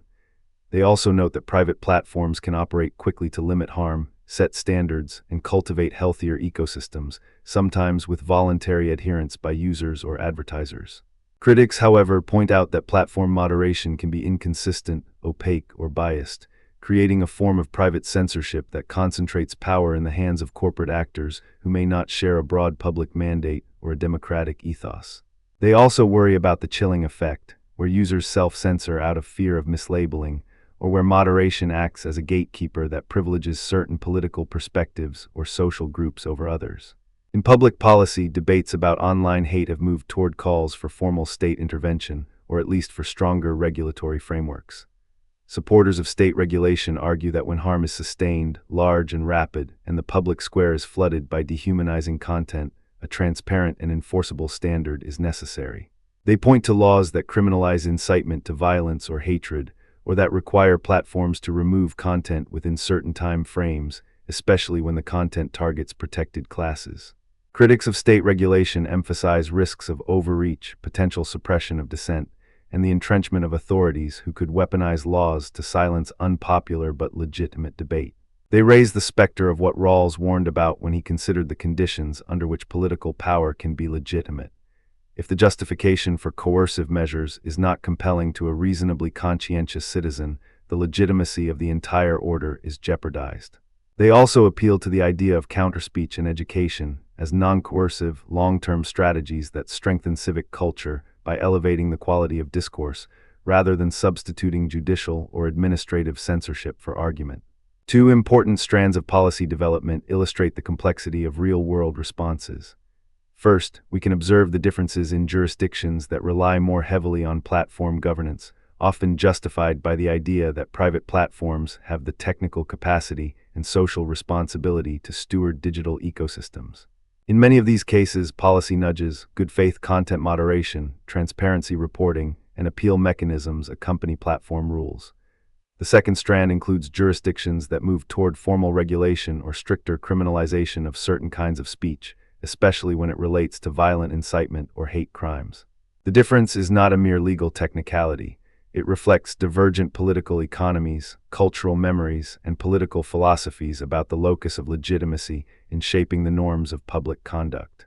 In Europe, for example, some states emphasize robust public protections against hate speech within a liberal framework that still recognizes social harms, while also balancing the risk of limiting speech in ways that could curtail legitimate political dissent. In the United States, the tension between robust free speech and social harm is often navigated with a permissive legal regime that emphasizes civil liberties, while civil society, media literacy, and counterspeech initiatives attempt to build resilience against dehumanizing content. Concrete examples provide a field to test ideas and to reveal the complexities that theory sometimes obscures. We have two, a historical and a contemporary one, each illustrating the interplay of ideas, policy, and practice. The historical example, civil rights struggles, extremist groups, and the question of tolerating hate speech in public life during the civil rights era, activists and opponents wove a high-stakes drama about whether the public square should tolerate hate and how to respond to it. On one side, those who championed liberty of expression argued that the best antidote to hatred is exposure to competing ideas, open debate, and the possibility for truth to win through persuasion. On the other side, advocates for the dignity and safety of targeted communities argued that allowing hate speech to proliferate in public spaces, whether on university campuses, in town squares, or within political campaigns, could normalize prejudice, justify violence, and intimidate those who sought equal rights. The debates were not abstract. They had immediate consequences for who could participate in civic life, how people could organize, and what kinds of social fear would shape policy choices. Two pivotal ideas emerged in this period. The first is that the public square should be a place for the exchange of ideas, in which minority voices can contest majority power, not only through eloquence but through solidarity and the moral authority that comes from shared vulnerability. The second is that the state and civil society have an obligation to safeguard basic rights while preserving a robust space for political contestation. The public protests, the legal battles, and the heated public rhetoric surrounding civil rights drew attention to the moral dimension of speech. That words can function as a kind of social action that sustains or undermines the status of others within the polity. Historical anecdotes from this era illuminate how people navigated these tensions. Consider a moment in the late 1960s when activists sought to challenge the normalization of racial violence through public demonstrations, and opponents argued that public safety required restraining inflammatory speech.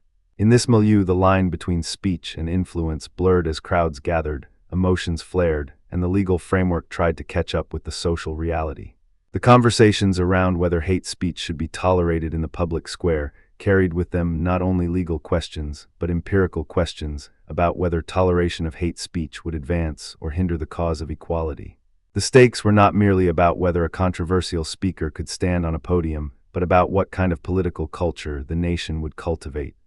A culture of mutual recognition and equal participation, or a culture of intimidation and fear that reproduced structural inequality.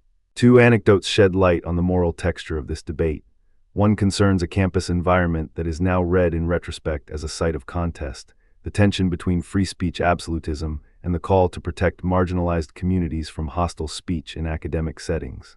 On one side stood advocates of open forums, arguing that the best defense against harmful rhetoric is to expose it to the discipline of argument and the scrutiny of students who must learn to think critically and articulate their values under pressure.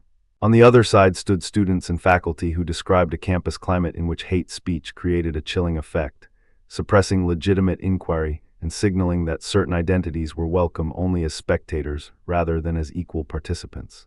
These episodes became touchstones for later policy debates about whether universities should permit or constrain certain kinds of speech, how to balance academic freedom with inclusive learning environments, and how to cultivate a climate of responsibility in educational institutions.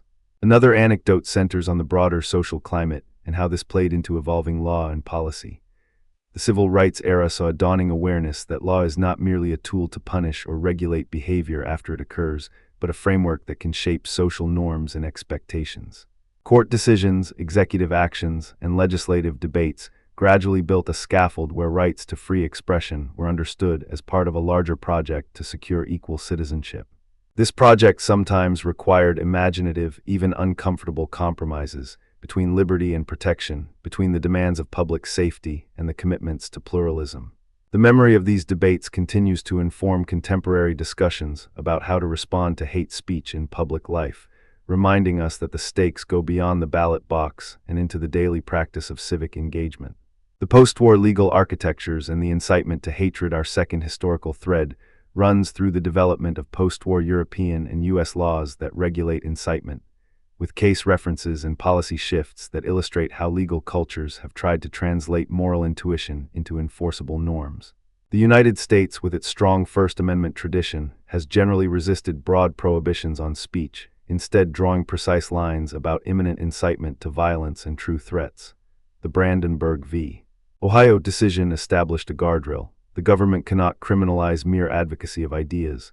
It must demonstrate that such advocacy is directed to inciting imminent unlawful action and likely to produce such action.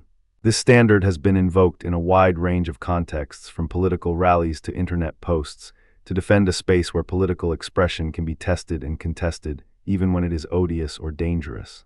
Yet the decision also leaves room for persistent debates about where to draw the boundary, particularly as the speed and scale of online rhetoric make it easier to mobilize mobs around hateful narratives in a matter of minutes. In Europe, the memory of authoritarian regimes and the devastating histories of racial terror have shaped a more restrictive posture toward incitement and hate propaganda. German law, with its historical sensibilities, criminalizes incitement to hatred toward segments of the population, including the protection of human dignity as an essential value. The social policy shifts here reflect a belief that it is legitimate for a state to intervene to prevent the spread of extremist ideologies that could threaten the safety and cohesion of the citizenry. The German approach demonstrates a willingness to balance civil liberties with the protection of vulnerable minorities, recognizing that public life in a democratic state is not only about the right to speak, but also about the responsibility to ensure a climate where all can participate without fear of targeted dehumanization. Other European jurisdictions have framed similar concerns in their own terms, drawing on history and constitutional commitments to human rights, with varying degrees of emphasis on free speech versus protections against hate and violence. This historical arc across the US and Europe illustrates a fundamental tension: the desire to preserve free inquiry and political dissent against the imperative to protect people from the harms of hate and intimidation. The parallel tracks show that there is no universal manual for how to handle hate speech. Instead, there are competing cultures of constitutional interpretation, political philosophy, and public policy that respond differently to local histories, social norms, and institutional capacities. It is precisely this diversity of approach that makes modern debates so nuanced and so contested. Two counterarguments and the political imagination of their challenges. As we consider these historical and contemporary threads, we should hold two or three core counterarguments in view. First, the claim for absolute freedom of speech as essential to truth-seeking and democratic deliberation. The logic here is straightforward. If we believe that truth emerges through the clash of ideas, then suppressing speech, even for the sake of protecting certain groups, could deprive the public of a vital forum where truth has to prove itself. Mill's principle of exposure to speech remains a provocative safeguard against censorship. The worry is that any attempt to regulate or ban hate speech might chill not only the worst expressions but a broad spectrum of political speech, including dissenting opinions that are unpopular or even unpopular for good reasons. The argument to defend broad speech, even when it hurts, rests on the conviction that the collective epistemic process is more reliable if it remains open to correction by competing arguments. It is not a claim that harm should be left unaddressed. Rather, it is a claim that prohibition can misfire by masking the complexity of social harms and by enabling states or powerful actors to shape discourse under the guise of moral protection. Second, the slippery slope concern. Restricting speech can empower authorities to suppress dissent or unpopular views. This worry is not simply about the present, it is about the potential for coercive control to creep into what counts as legitimate opinion. The history of censorship, state surveillance, and political propaganda cautions us about the temptation to instrumentalize speech restrictions to stabilize regimes, criminalize political opponents, or erode civil liberties in the name of security or moral protection. The risk is that a flexible grievance framework can be weaponized. A broad category of disallowed speech can be used to quash critique of power, to silence whistleblowers, or to undermine minority voices that threaten the status quo. The danger here is not only the suppression of truth, but the suppression of the possibility of reform itself, because reform often begins with the most uncomfortable or unpopular questions about power, privilege, and prejudice. Third, the effectiveness of counter-speech and education as alternatives to censorship. A growing part of the contemporary conversation emphasizes non-coercive strategies. Counter-speech education and community building as ways to reduce the appeal and influence of hate without curtailing freedom of expression. The idea is that by offering compelling counter-narratives, by building communities that model inclusive dialogue, and by teaching critical media literacy, societies can reduce the grip of hate without suppressing legitimate voice. This is a deeply optimistic line of thought, one that depends on the resilience of civil society and on the capacity of individuals to be persuaded by reasoned argument and empathy. Yet this optimism faces real challenges too. Counterspeech requires people to engage in good faith, to be willing to rethink their beliefs, and to invest time and care in educating others across cultural and ideological divides. It also assumes that audiences value and respond to civility and evidence, even when faced with the emotional or identity-based appeals of hateful rhetoric. We should not surrender the possibility of counterspeech, but we should acknowledge that its effectiveness is contingent on a healthy public culture and on ongoing commitments to pluralism, rather than a one-size-fits-all remedy. In light of these counterarguments, it is helpful to remember that the question is not simply whether to ban or not ban, but how best to design a system that protects people from harm, while preserving the conditions for credible, participatory democratic life. The frameworks of Mill, Rawls, Habermas, Butler, and Foucault provide tools for thinking through why societies regulate or protect speech in particular ways. how to justify these choices to diverse publics, and how to assess their impact over time. If we return to their ideas with concrete policy questions in view, we begin to see more clearly how these theoretical commitments can translate into practice in a way that respects persons, communities, and the ongoing work of democratic self-government. Cross-references and the arc of thought to connect this discussion to the broader landscape of philosophical and political thought. Consider how these debates intersect with several enduring traditions and debates. John Stuart Mill's emphasis on liberty, the necessity of testing propositions through exposure to opposing views, and the moral courage required to allow even unpopular ideas to be aired remains a reference point for debates about free speech absolutism and the protection of minority voices. His insistence on the danger of self-cunning suppression of speech has resonances across long-standing debates about censorship, the marketplace of ideas, and the conditions under which public life can flourish. John Rawls offers a complementary set of concerns by reframing liberty within a framework of justice and legitimacy. His emphasis on equal basic liberties, protected within a political order that is itself the subject of public justification, urges us to ask whether any law or policy that restricts speech can meet the criterion of being justifiable to free and equal citizens who may disagree about the good life. In this sense, Rawls helps us see that liberty must endure within the constraints of a fair political process that respects the rights of others to participate in shaping the rules that govern their lives. Habermas adds the procedural dimension.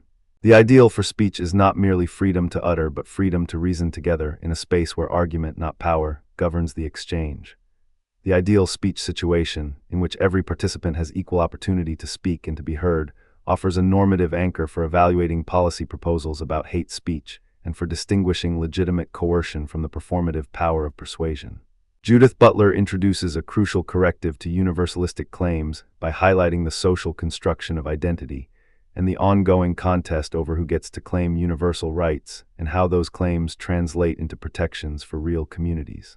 Her work invites us to consider how rights get deployed in different social contexts and how discourses of universality must be read as historically contingent and subject to change as power relations shift. This does not deny rights. It deepens the understanding that the protections of rights require ongoing attention to structural inequalities and to the way language can either stabilize or destabilize those inequalities. Mitchell Foucault adds a further dimension by reminding us that the categories we use, such as hate, incitement, or harm, are themselves products of social power whose meaning is worked out within complex networks of knowledge and authority. The act of policing speech is not a purely neutral act. It participates in constructing what counts as legitimate knowledge, who is considered a legitimate speaker, and how social norms discipline behavior. Power knowledge and discourse become lenses through which we view not only what is banned, but what kinds of subjects we enable or constrain within the political community. The recurring lesson is that speech is never free of social context. It is always entangled with power relations that shape who is allowed to participate in public life and under what terms. And as we consider debates about deplatforming and moderation, we see the practical implications of these theories. Deplatforming, removing an individual or organization from a platform, raises questions about whether social media spaces are legitimate public forums in the sense Habermas imagined, and whether the private authority of platforms can or should substitute for public institutions. The ethics of moderation asks, what responsibilities do platforms bear for ensuring that their spaces do not undermine the safety, dignity, and equal participation of users? Are there thresholds beyond which moderation is not merely a technical action, but a moral responsibility in a community that houses minorities and vulnerable groups? The debates about deplatforming intersect with discussions about counterspeech as civic pedagogy. If we remove a speaker, do we deprive others of the opportunity to learn how to contend with their arguments, or do we create a safer environment that enables more inclusive participation? Here Rawls's insistence on fairness and Habermas's call for rational deliberation meet Butler's concerns about rights and Foucault's caution about power. The result is a layered conversation about how to construct a public space in which dignity and liberty are both realized. There is yet another thread that runs through these concerns, the ethics of pedagogy in a liberal democracy. The idea of counterspeech as a form of civic pedagogy points toward an educational vision of politics. It holds that effective, moral persuasion can be taught and learned, that individuals can be socialized into a capacity to engage with difference without resorting to dehumanization, and that communities can cultivate norms of dialogue that make public discourse a form of mutual improvement. This is not a trivial claim.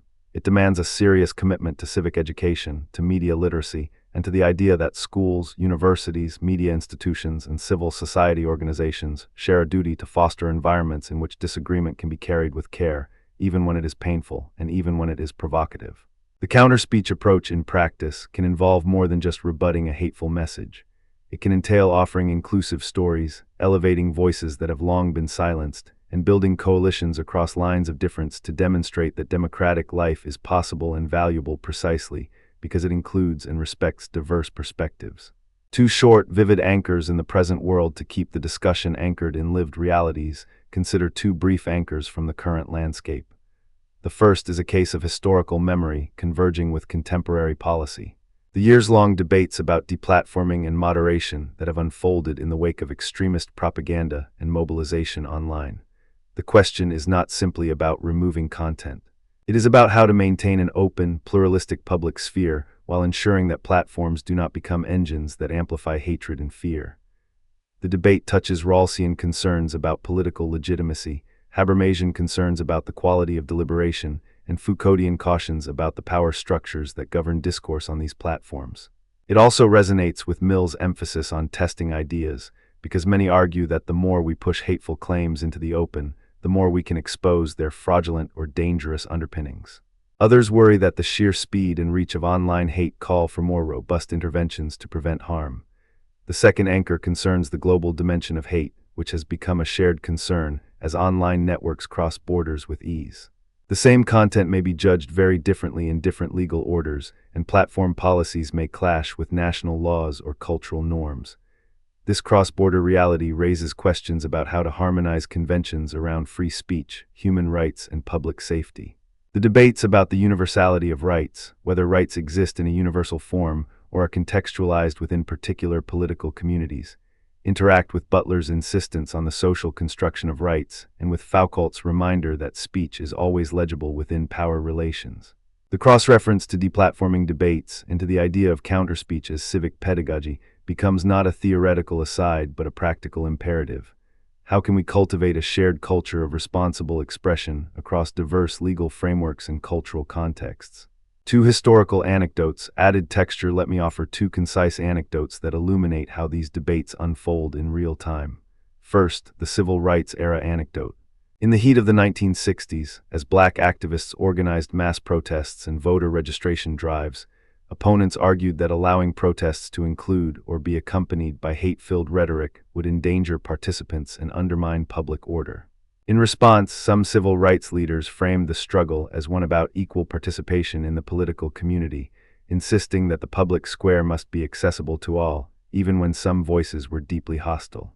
They argued that the cure for hate speech is not suppression but more robust, inclusive public deliberation, an argument that aligns with Habermas's commitment to democratic rationality and with Mill's faith in the pressure of open argument.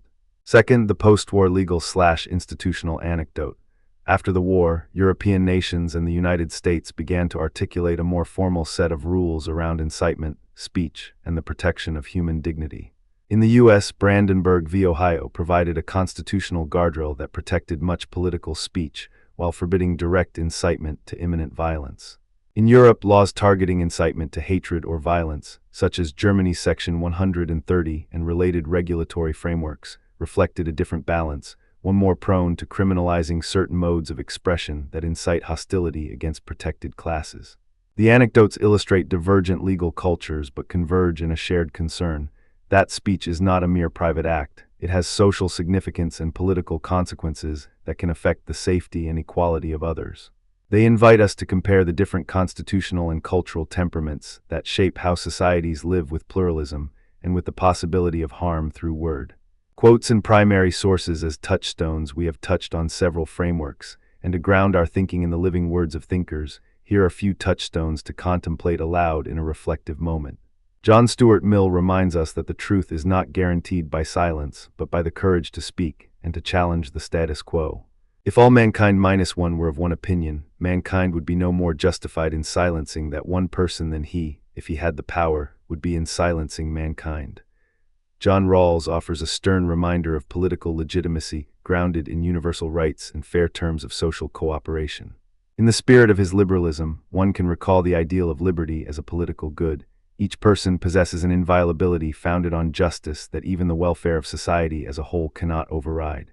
When we hear debates about restricting speech to protect others, Rawls invites us to ask whether such restrictions would be justifiable to all citizens under a fair political arrangement. Habermas gives us the vocabulary of deliberative legitimacy. The public sphere, as he describes it, is the realm where something approaching a public opinion can be formed. And the ideal speech situation, a powerful phrase, points to a standard by which we can evaluate real-world deliberation. In the ideal speech situation, all participants have equal opportunity to speak, to question, and to argue.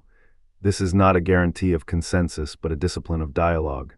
Judith Butler's concerns push us toward the social life of rights, the contingencies of universality, and the discipline of norms. Rights, for Butler, are precisely the kinds of social claims that must be grounded in recognitions of vulnerability and difference, not simply proclaimed as timeless absolutes.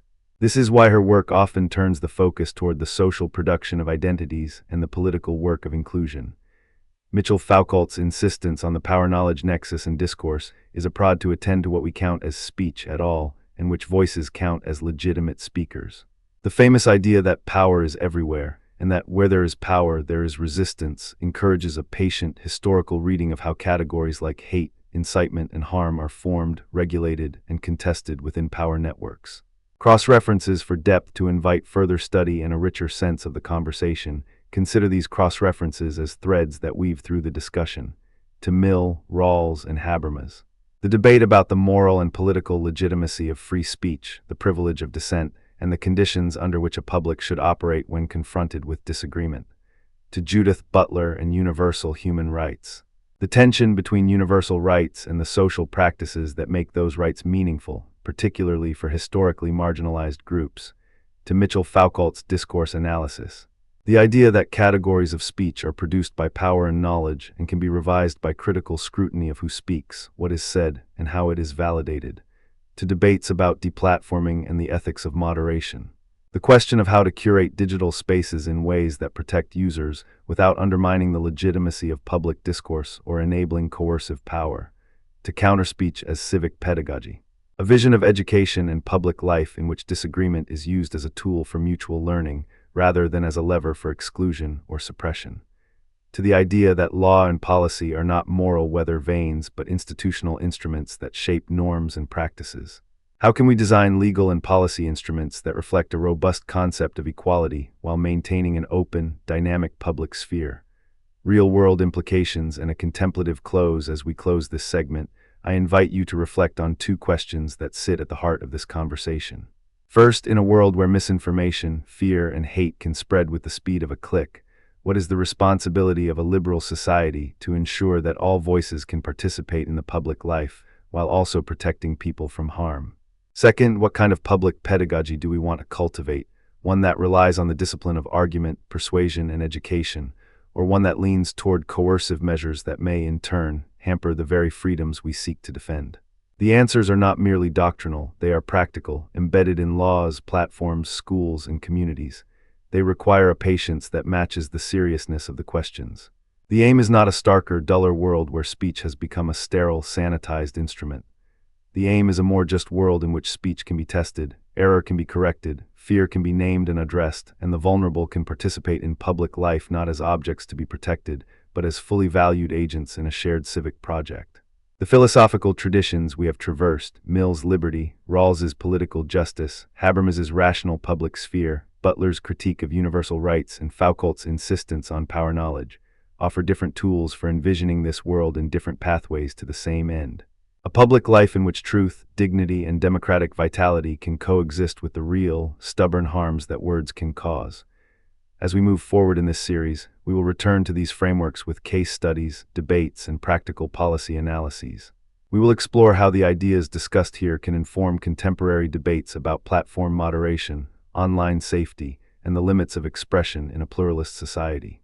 We will look at how different jurisdictions negotiate the balance between protection and liberty, and how civil society organizations, educators, and policymakers can design responses that uphold human dignity while preserving the openness of the public square. The path is not straightforward, but it is navigable with careful reasoning, empirical attention, and a commitment to the kinds of civic virtues that allow people to live together across differences. If we keep these conversations alive in the classroom, in courtroom debates, in policy design, and in everyday conversations, we honor the deepest promise of philosophy. To clarify our most pressing questions, to test our most deeply held convictions, and to help us imagine better ways of belonging to one another in a world where words matter. As we turn toward healing, we begin not with a simple recipe for harmony, but with a much older, more stubborn problem: hate. Hate is not a single feeling bottled up in a single person. It travels through institutions, habits, and social structures, hardening in the gaps between us where injustice slips in and fear takes hold. It is a force that thrives on silences as much as on screams, on remembered injuries as much as on new ones. To counter it, we need a careful, patient, comprehensive mode of inquiry, one that asks not only how to restrain harmful impulses, but how to reweave the social conditions that nourish them. In this segment, we will map origins and ideas, weigh arguments and counterarguments, and then turn to concrete practices, education, contact, restorative processes, policy reforms, and the arts that promise real transformation. We will cross threads with Aristotle and Kant, with Amartya Sen and Fanon, with Allport's social psychology, and with restorative justice theory, and we will anchor our reflections in two enduring historical episodes that show both the promise and peril of collective healing: South Africa's Truth and Reconciliation Commission and Rwanda's post-genocide justice and reconciliation efforts. Along the way, we will offer practical examples, clear anticipations of objections, and a sense of how a society might move, slowly but steadily, toward a more humane terrain. Origins, where hate takes root, and why it is compelling to understand how to counter hate. We begin by tracing its origins. Hate is not a primordial engine inside a single person. It is a social technology, an arrangement of perceptions, norms, and incentives that make some others appear as threats, as expendable, or as less fully human. Philosophers and social scientists have long shown that hate often grows where there is fear of loss, of status, security, or meaning, when a group perceives itself as under pressure in a changing world. The sense of threat is not merely a cognitive appraisal, it is a moral frame that allocates moral worth in a hierarchical fashion. When we say a group is deserving or undeserving, we are not just labeling a preference. We are enacting a practical philosophy about what kinds of beings we owe respect, protection, or shelter. From the perspective of moral psychology, hate often emerges out of the crisp but brittle boundary between us and them.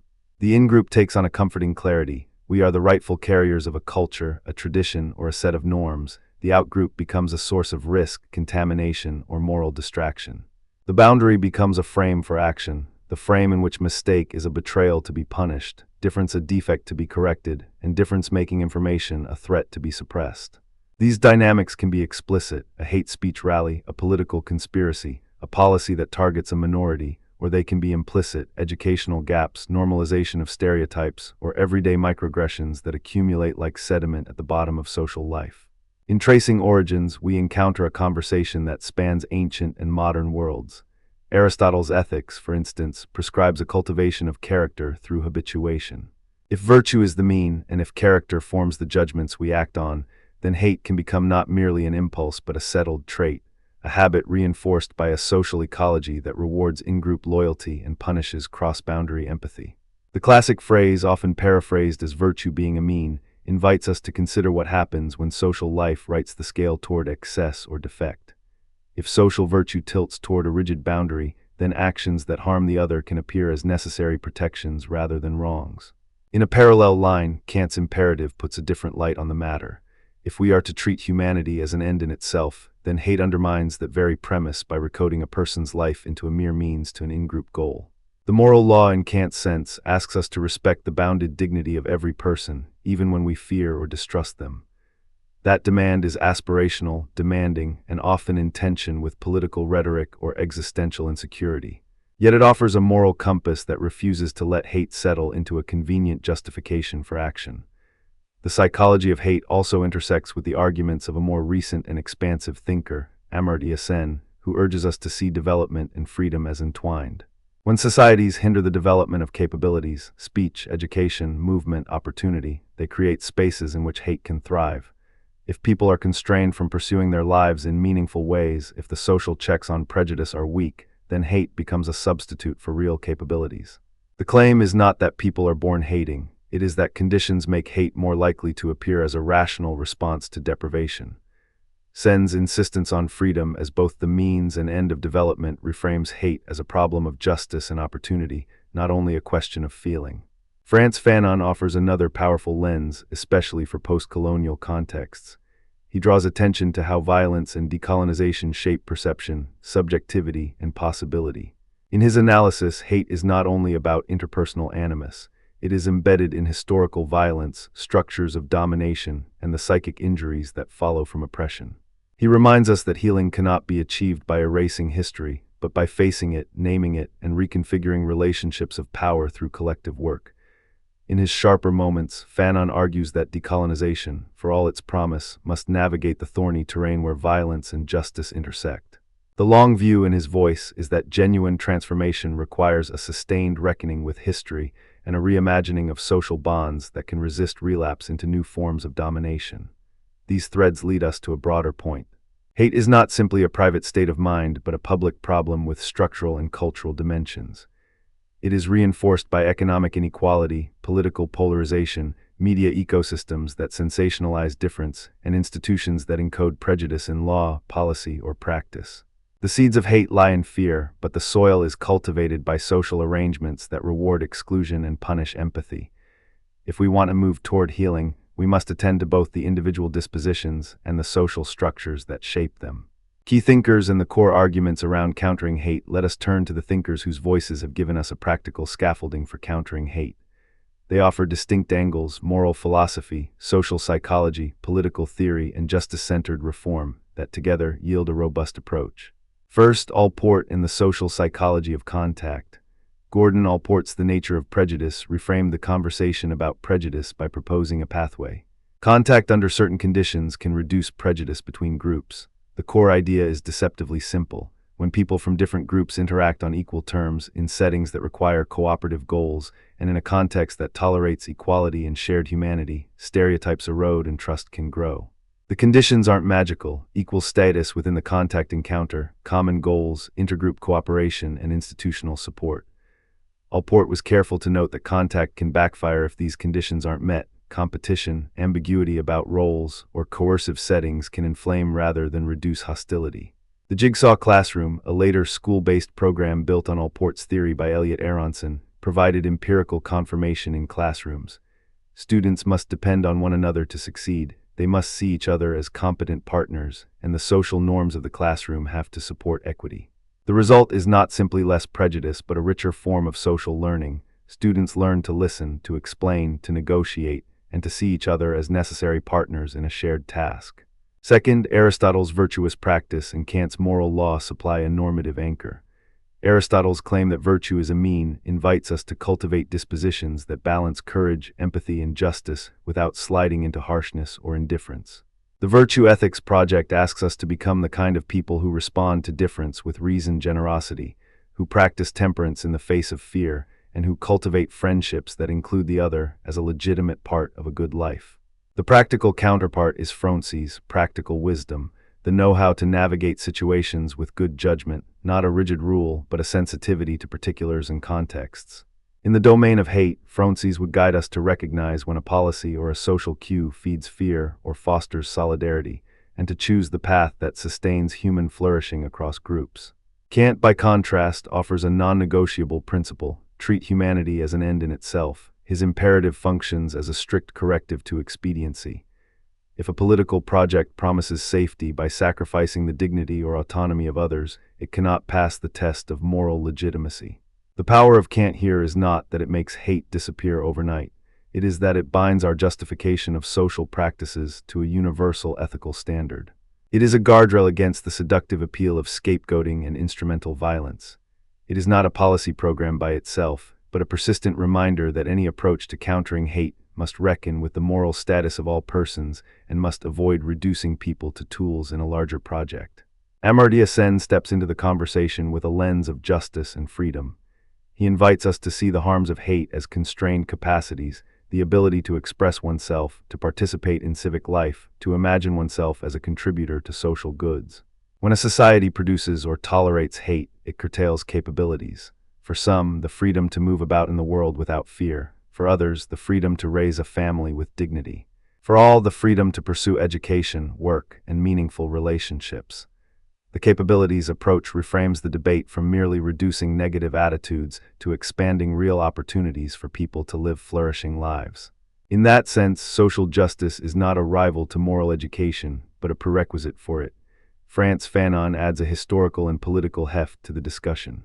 To him, decolonization is not a mere transfer of power, but a transformative reconfiguration of social imagination. Healing requires confronting the violence of domination, but it also requires building futures in which former outgroups are included as citizens with equal claim to dignity. Hate in post-colonial contexts is fed by legacies of discrimination and injury. Countering it, therefore, demands processes that acknowledge those injuries and reorganize power. This is not a call for soft sentimentality.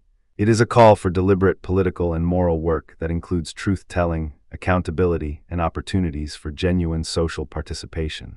Fanon's insistence that liberation must be accompanied by changes in social relations, economic, cultural, and political, resonates in contemporary debates about how to structure post-conflict healing so that reconciliation is not a temporary ceasefire but a lasting transformation. A practical corollary from the restorative justice tradition is that justice is not only about punishment but about repairing harm. Restorative justice centers the needs of victims, holds offenders to account, and invites communities into the healing process. The phrase restorative justice seeks to repair the harm captures a shift from retribution toward repair, from isolation to reconnection. This approach does not deny the pain or the accountability. It reframes accountability as an opportunity for learning and social repair. When employed in communities emerging from conflict, restorative processes can open channels for dialogue, acknowledgement, and the reconstruction of mutual legitimacy. Yet these processes come with challenges: the risk of re-traumatization if voices are reopened without adequate support, the danger that formal mechanisms lack legitimacy in the eyes of some groups, and the fear that the process becomes a ritual of appeasement rather than genuine transformation. The right design matters, and the social and emotional terrains must be prepared for it. The argument for a multi-pronged approach, education, contact, justice, structural reform, and art, draws strength from these thinkers. Education cultivates virtue, understanding, and critical consciousness. Contact, when structured properly, reduces prejudice and expands social belonging. Restorative justice and truth-telling reframe accountability as a shared moral enterprise. Structural reforms address the roots of deprivation and inequality that feed hate. And the arts, novels, films, theater, music, offer a different form of experience, a way to practice empathy even when you cannot physically meet the other, by inviting you into perspectives you might otherwise avoid. Two or more counterarguments to anticipate in any ambitious program to counter hate. There will be critics who remind us of the limits and dangers of our proposed strategies. We can address three clear counterarguments that frequently arise. First, soft approaches may be insufficient without deeper structural change. Critics worry that dialogue and education can change attitudes in the short run, but unless material injustices, economic inequality, exclusionary institutions, access to opportunity, are reformed, hate will return or simply migrate to new forms. If we teach empathy while preserving a system in which a marginalized group remains economically vulnerable or politically disenfranchised, the gains in attitudes may fade in the face of persistent life chances gaps. The counterargument emphasizes the need for policy reform, economic justice, and inclusive governance as the cement that binds any moral education to durable social change. The logic is simple and sobering. Character formation cannot outpace the conditions in which characters live. Second, reconciliation efforts can risk superficial appeasement or re-traumatization if mishandled. Truth-telling processes, memorials, and dialogue sessions can generate healing when they are voluntary, inclusive, and supported by meaningful reforms. But they can also become ritual performances that soothe consciences without producing accountability or change. For survivors, revisiting trauma in public forums may reopen wounds. For perpetrators, compelled confessions without genuine accountability or structural consequences can feel like symbolic gestures rather than moral transformation. The critique is not that truth-telling is inherently dangerous, but that it must be embedded in careful design, robust protections, and a credible trajectory toward justice and social reform. Without those guardrails, the risk of what some call soft appeasement emerges and trust in the process erodes. Third, long-term cultural change is slow and nonlinear. The third counterargument reminds us that the social weather changes slowly. Attitudes can shift in the direction of inclusion, yet recur in cycles or stall during crises. Political leadership may oscillate between openness and fear. Economic shocks or pandemics may magnify fear of the other, even as everyday encounters demonstrate potential for mutual aid. The historical pattern is not a straight line toward justice, but a fluctuating arc. The response to this reality is not resignation, but a disciplined, iterative approach. Smaller wins built into everyday life, persistent educational work across generations, and institutions that embed anti-hate norms in laws, policies, and practices, even when political winds blow against them.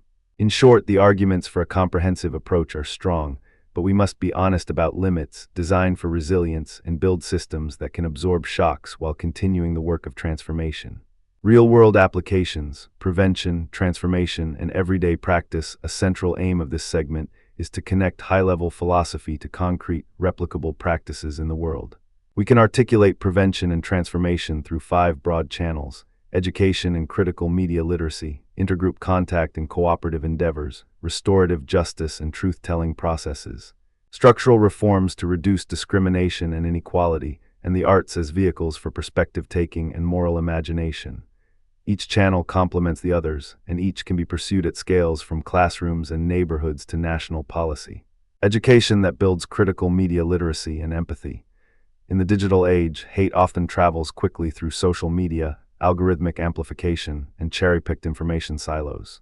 A robust educational program begins by teaching students to recognize logical fallacies, to identify biases in sources, and to distinguish warranted claims from incendiary rhetoric. It also emphasizes empathy, learning to understand the lived experiences of others, even when those experiences differ radically from one's own. A thoughtful curriculum would integrate case studies that show how hate operates in real-world contexts. A discriminatory policy, a hate-filled campaign, a smear on social media, or a microaggressive interaction in a classroom. The aim is to cultivate citizens who can meaningfully challenge hate in the moment, resist the seduction of fear-based narratives, and participate in democratic processes with restraint and courage. Intergroup contact and cooperative endeavors. The theoretical bedrock for contact is well established, and it is reinforced by contemporary programs in diverse settings. In schools and communities, we can design contact experiences that require collaboration toward common goals. The jigsaw classroom is the classic model here. Students are assigned to mixed groups where each member carries a unique portion of information necessary to complete a task. They must rely on one another, and they must value each other's contributions to achieve success. The effectiveness hinges on equal status within the group, shared goals, cooperation, and support from authorities who model non-discriminatory behavior. Beyond schools, intergroup contact can occur in community centers, workplaces, and civic projects, as long as the conditions are right and the social environment values inclusion. The broader principle is that contact should not be superficial. It must be interactive, purpose-driven, and structured to reduce dependency on stereotypes while increasing mutual respect. Restorative justice and truth-telling processes. Restorative approaches prioritize repair, accountability, and community healing. In practice, this means dialogues where victims speak about harm, offenders listen and acknowledge the impact of their actions, and the group collectively designs pathways to repair and rejoin the social fabric. Truth-telling processes, too, are not merely about admissions of guilt. They are about bearing witness to harm, naming injustices, and articulating a shared commitment to non-repetition. In colonial and post-conflict contexts, such processes can ground reform by linking memory to ongoing policy changes. Educational access, inclusive governance, equitable resource distribution, and protective legal frameworks. The challenge is to implement these processes with careful attention to emotional safety, cultural sensitivity, and the necessary structural reforms that ensure the stories told in dialogue are not merely commemorated and then forgotten, but translated into concrete actions in law, institutions, and everyday life. Structural reforms to reduce discrimination and inequality. A sustained anti-hate policy requires more than moral injunctions. It requires public systems that either remove barriers or mitigate the harm caused by those barriers. In practice, this means anti-discrimination enforcement, equitable access to education and healthcare, fair wage and job opportunities, and political inclusion for marginalized groups. It also means accountability mechanisms that can punish hate crimes and hate speech while protecting free expression. The structural vision asks, who has the power to shape the terms of our social life? How do laws, institutions, and budgets allocate opportunities and protections? The aim is to transform the climate in which people live and to reduce the incentives that sustain hate. The arts as vehicles for perspective-taking and moral imagination. The arts can be a powerful amplifier of moral imagination. Through literature, film, theater, and music, people encounter lives they might otherwise never imagine, experience suffering and resilience, and come to see others as complex, capable, and deserving of moral consideration. The arts can puncture stereotypes, reveal shared vulnerabilities, and invite audiences to reflect on their own values in relation to others. A well-crafted work of art can create a temporary space of ambiguity where empathy can take root, and it can do so without the didactic tone that sometimes accompanies formal education. In this sense, the arts complement policies and programs by nourishing the inner life of citizens, encouraging moral risk-taking in everyday life, and offering a culturally resonant language for reconciliation. Concrete examples. 2 illustrative case studies, A. School-based intergroup contact programs that demonstrably reduce prejudice. The Jigsaw Classroom, developed by Elliot Aronson in the 1970s, illustrates how structured interdependence and cooperative engagement can transform attitudes and performance. In a typical Jigsaw classroom, each student is given a unique piece of information that the group must put together to solve a problem or complete a task. No student can succeed unless every other student contributes, which creates a powerful incentive for collaboration and mutual respect. The empirical record is strong. Students in Jigsaw settings show reductions in prejudice and increased willingness to work with peers from different backgrounds, along with gains in self-esteem and academic achievement. The mechanism is straightforward and compelling. Meaningful, cooperative reliance on one another under conditions of equal status and institutional support fosters recognition of shared humanity. This program is not a panacea. It is a concrete embodiment of how a classroom can be redesigned to interrupt cumulative segregation and to build a microcosm of a more inclusive society. A second school-based example that complements this is the broader family of intergroup dialogue initiatives that bring students into structured conversations about race, class, religion, and identity. These dialogues are carefully designed to be intergenerational and cross-cultural, with trained facilitators who help participants navigate difficult topics, listen with attention, and respond with honesty rather than defensiveness. Evaluation studies in various school and district settings have documented reductions in stereotyping and increases in empathy, especially when dialogues are coupled with other activities such as collaborative projects, representation in curriculum, and policies that sustain inclusive school climates. These programs embody a synthesis of Allport's contact hypothesis and phronetic judgment. They require participants to think about difference not as a threat but as a field of learning, and they demand practical wisdom in how to respond to discomfort and disagreement in ways that deepen understanding rather than deepen division. B. Restorative justice or truth-telling initiatives in communities emerging from conflict. In South Africa, the Truth and Reconciliation Commission, TRC, stands as a landmark example of a national-level approach to accountability, memory, and social healing. The TRC's emphasis on testimony, accountability, and forgiveness showed a remarkable willingness to combine legal memory with moral reflection. The Commission invited perpetrators to confess their actions under a permissive framework that offered the possibility of amnesty in exchange for full disclosure, while victims were empowered to tell their stories and to receive recognition of the harm they suffered. The TRC was not an automatic cure, nor did it erase the legacies of apartheid, but it created a public arena in which the nation could confront its past and begin to rebuild trust. The words of the process, truth-telling, accountability, and the offer of forgiveness in a context of collective moral inquiry, remain a reference point for how a society can address deep wounds through a combination of witness and accountability. In Rwanda, post-genocide justice and reconciliation efforts have combined formal legal processes, community-based dialogues, and memorialization to address the devastation of 1994. The Gacaca court system, for example, sought to accelerate the processing of genocide cases at the local level by engaging community members in truth-telling and accountability. Community dialogues and memorial projects have played a central role in generating shared memory and political legitimacy for post-conflict governance. Yet these efforts also face ongoing moral and political challenges. How to balance accountability with reconciliation, how to ensure that memorialization does not become a political weapon, how to secure the participation of survivors and those accused of involvement in horrific violence, and how to translate the memory of past harms into durable policies that prevent recurrence. The Rwanda case highlights the complexities that attend even carefully structured restorative processes when deep trauma, competing narratives, and contemporary political realities intersect. Two or more historical anecdotes to illuminate healing in practice. Anecdotes matter because they show what theory looks like when it touches human beings and their communities. Consider two instructive stories. First, South Africa's Truth and Reconciliation Commission and its emphasis on testimony, accountability, and forgiveness.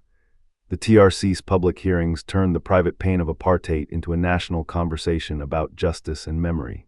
The Commission's approach invited survivors to bear witness to their experiences, to naming the harms they suffered, while offering a path toward healing in the form of amnesty for perpetrators who fully disclosed their actions. The audacity of this design lay in its refusal to seal the wounds of history unexamined. It recognized that public truth-telling can be a form of moral repair, that accountability must be paired with restorative possibilities, and that forgiveness, when freely offered, can become a social catalyst for rebuilding trust. The anecdote is not that reconciliation was easy or complete, but that it was publicly permissible to tell the truth in a society that had long silenced such truths. The TRC demonstrates how policy framework, truth commissions, amnesty provisions, and memorialization can operate as a moral engine to recalibrate the social memory of a nation. Second, Rwanda's post-genocide justice and reconciliation efforts, especially in community dialogues and memorialization, offer another instructive example of the moral and political complexity of healing. The generation that experienced the genocide faced a daunting challenge: rebuild social trust while acknowledging past crimes, while ensuring that those responsible faced consequences, and while creating political space for a peaceful, plural society. Community dialogue served as a platform for stakeholders at different levels to talk about harm, accountability, and the future. Memorialization, through museums, commemorative sites, and national rituals, worked to preserve memory and affirm a shared commitment to never repeat the violence. Yet the ongoing moral and political challenges are clear. The danger of marginalizing voices that resist official narratives, the risk that justice and memorialization may be instrumentalized for political ends, and the persistent question of how to sustain social trust after mass violence when trauma remains in the soil of daily life. It is a sobering reminder that healing is not a one-time event, but a continuous, contested process that requires vigilance, humility, and long-term commitment. Two cross-references to thought and frameworks for depth. The stories and arguments we have traversed are anchored by rich philosophical and theoretical traditions that illuminate how we cultivate non-harmful dispositions and how we live with others. I want to draw two broad lines of cross-reference that can deepen our understanding. First, the conversation with Aristotle's virtue ethics and practical wisdom, phronses. Aristotle's insistence on the mean invites us to see virtue as a habit in the social realm as well as in the individual.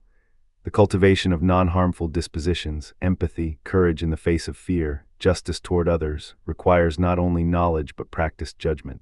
Phronses is the capacity to recognize which response will most support human flourishing in a given context. In countering hate, phronses matters precisely because it asks us to navigate tension. When to challenge bigotry with uncompromising moral clarity, and when to pursue dialogue that might gradually soften entrenched hostility. The practical upshot is that moral education should not simply present arguments about equality. It should cultivate the nuanced judgment that allows people to act toward others in ways that sustain dignity even under pressure. Second, Kant's imperative to treat persons as ends in themselves, and the broader liberal tradition that insists on equal moral worth. Kantian ethics provides a rigorous normative boundary. The end of the other requirement prevents instrumentalization of others for political or social gain, but the Kantian voice also invites caution. If we aspire to universal moral laws without particular sensitivity to context, we risk abstracting away the concrete realities of people's lives. The balance is to hold fast to dignity while recognizing the contingent, injured histories and conditions that shape how hate manifests in practice. The universalist impulse must be yoked to a concrete commensurability with the situation at hand. Third, Amartya Sen's capabilities approach and the role of social justice in reducing hate-driven harms. Sen reframes moral progress as expansion of real freedoms, the opportunity to participate, to speak, to pursue one's own path. If hate reduces these capabilities, then justice requires adjusting the structure of opportunity as well as the narratives that justify exclusion. The capabilities framework thus invites us to consider not only what we say about others, but what freedoms we enable for them. It also directs attention to neglected levers of change. The quality of education, the integrity of institutions, and access to resources that allow people to live lives of purpose and dignity. Fourth, Frantz Fanon's insights on decolonization, violence, and healing. Fanon's insistence that liberation must address the social and political order is a reminder that healing cannot be achieved by addressing interior states alone. It requires changing power relations, redistributing resources, and creating genuine political inclusion. His warnings about the risk of violence and the moral ambiguities of decolonization call for humility in our optimism. Healing is not a tidy process, and the path to justice often requires grappling with difficult contradictions. The value here is not cynicism, but the honest recognition that the work of healing engages with historically embedded power structures. Fifth, practical frameworks like Allport's contact hypothesis and restorative justice theory. Allport gives us a blueprint for how to structure contact in ways that meaningfully reduce prejudice. Restorative justice provides a language and a set of processes for turning harm into a social opportunity for repair rather than mere punishment. These frameworks translate the normative commitments of Aristotle and Kant into actionable designs for schools, communities, and policy. Modern interpretations and challenges. Digital hate and the path forward. We must recognize that the landscape of hate in the 21st century extends into digital space in unprecedented ways. Hate-filled content can spread quickly, radicalizing individuals and groups even when they are geographically distant from one another.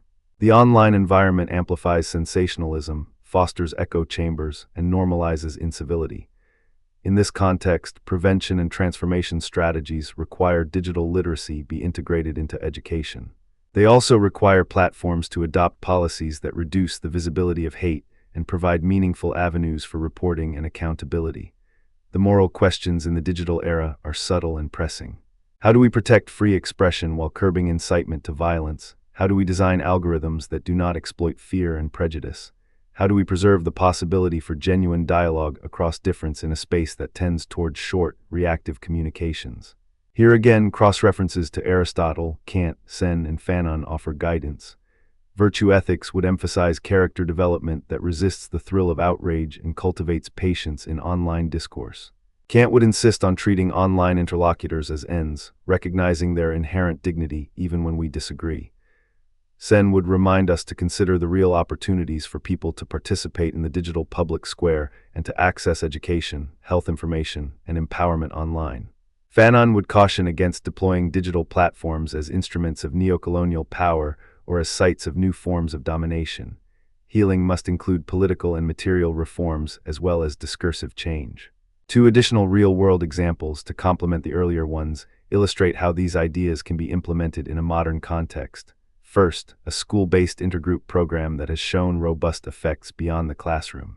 In districts that adopted the jigsaw-based approach together, with an explicit emphasis on cooperative problem-solving and community service projects, researchers observed not only declines in explicit prejudice, but also improvements in cross-group friendships and long-term civic engagement. This is more than an attitudinal shift. It is a scaffolding for civic identity that recognizes the value of each group's contributions to the common good. When students are trained in collaborative problem-solving and are required to rely on one another to complete meaningful tasks, prejudice loses its social utility. The program builds a habit of listening and a recognition that difference is a resource rather than a risk. Second, in post-conflict communities, we might point to hybrid restorative processes that combine truth-telling with legal accountability and community-led reconciliation efforts. The best practices recognize that transformation requires both formal justice mechanisms and a cultural shift in how communities relate to one another. This means designing forums where victims' voices are at the center, where offenders are invited to acknowledge harm in a manner that is personally meaningful to those harmed, and where the community collaboratively designs pathways to reintegration, with safeguards to prevent revictimization and to ensure sustainable changes in governance and social life. The Rwanda and South Africa cases remind us that nothing is guaranteed, that healing is contested terrain, and that our work must endure across generations. Two more cross-references to deepen the analysis as we close this loop. two more cross-references help reveal the full texture of healing in practice. First, the all-portion insight about contact as a tool for reducing prejudice, and the restorative justice theory's emphasis on repairing harm. These frameworks can function together as part of a coordinated strategy. Contact-based education in schools and communities that is paired with restorative processes when harm has occurred. Contact reduces prejudice. Restorative justice repairs the damage and reconstructs trust. Together, they form a practical continuum from prevention to repair, from social learning to social reconciliation. Second, the long arc of history in moral philosophy and political theory. The arc bends toward justice only if institutions, cultures, and people consciously steer it. Aristotle's virtue ethics guides our formation. Kant's universalism grounds our obligations. Sen's capabilities insist on real opportunities. Fanon's concrete insistence on political transformation reminds us that healing cannot be abstracted from power. And the restorative framework keeps the focus on repairing human relationships and rebuilding trust. The interplay of these ideas offers a robust roadmap for policy and practice that can be adapted to different terrains, schools, workplaces, neighborhoods, and nations. A closing meditation toward a practical, hopeful agenda as we move toward healing. The aim is not to eliminate all danger or to pretend that hate can be cured overnight. The aim is steadier, more durable. To reduce the incentives for hate, to replace isolation with meaningful contact and cooperation, to repair harms with accountability and empathy, and to reconstitute, through law and culture, a social world in which everyone has access to the conditions of flourishing. This is not a naive optimism. It is a disciplined program that respects the depth of injury, the complexity of social structures, and the stubbornness of fear. It is a program that is at once ethical, political, and practical. In our conversations about healing, we must attend to both the inner life and the outer order. We must cultivate dispositions, humility, courage, kindness, responsibility, while we reform systems, education, law, governance, economic opportunity, so that hate loses its foothold and empathy becomes the default mode of social life. We should remember the words of those who have looked closely at the moral work ahead. In Kantian terms, we are called to treat every person as an end, not a means to an end. In Aristotelian terms, we are called to cultivate virtue through habit, to steady our own souls so that we can respond to others with the right balance of firmness and care. In Sen's vision, we must widen the space of freedom so that people can pursue their lives with dignity. In Fanon's account, we must be honest about the historical violence that shaped present conditions, and we must work to reconfigure power relations so that justice becomes a real, sustainable condition of life for all. And in the restorative and contact-informed frames, we should pursue the practical steps of dialogue, repair, and mutual obligation that bind our shared future to the honest memory of the past. To close, let us return to the practical plan, formed by the 5 channels we opened earlier: education, contact, restorative justice, structural reform, and the arts. The order is not accidental. Education and media literacy lay the groundwork for informed, reflective citizens. Intergroup contact translates that knowledge into lived experience of mutual dependence and respect. Restorative justice and truth-telling processes turn pain into a platform for accountability and collective healing. Structural reforms rewire the incentives that sustain discrimination, while the arts nourish moral imagination and empathy, offering a path to live differently even in the absence of immediate policy change. The path is incremental, yet it is cumulative. It requires patience and perseverance, but it also offers concrete avenues, classrooms, communities, courts, policy rooms, and cultural spaces where change can take root. If we are faithful to the philosophical sources we have explored, if we ground our practice in the virtue of practical wisdom, and if we commit to policy designs that respect the dignity of every person, then we can move toward a world in which hate becomes a rarer and briefer interruption rather than the everyday weather. The healing journey is not a single ascent. It is a choreography of effort, imagination, and courage across generations. We owe it to our neighbors, to those who have suffered, and to our own future selves to begin that choreography now. In the quiet, in the classroom, in the public square, in the healing rituals of communities and nations, we practice the art of becoming more humane.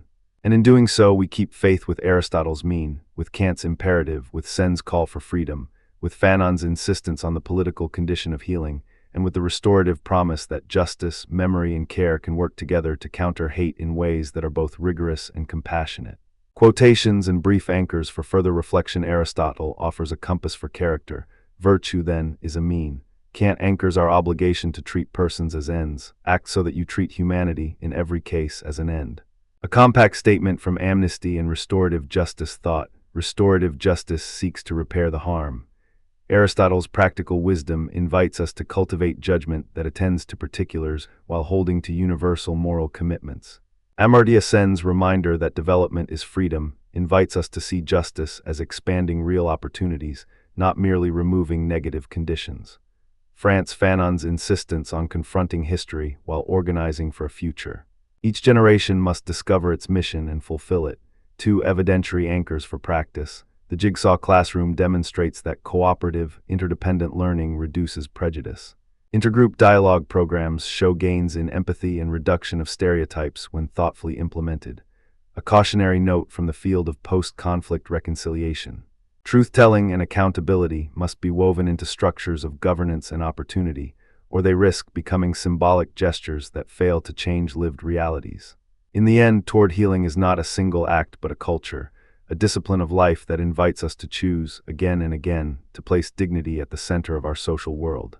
The questions we asked in the first moments, how do we recognize the humanity of the other? How do we align our actions with our highest moral commitments? How do we translate justice into daily practice, are not easy ones. They are the hard, enduring questions of a society that seeks to become more fully itself. If we approach them with the discipline of philosophy and the method of thoughtful reform, we may witness, not a perfect triumph, but a plausible and hopeful transformation. A society less ruled by fear, more ruled by care. And if we can imagine a future in which empathy and justice are wired into the fabric of our institutions and everyday interactions, then the work of healing becomes not a distant ideal but a present obligation, carried forward by teachers, students, jurists, policymakers, artists, and neighbors who choose to act with courage, patience, and shared purpose.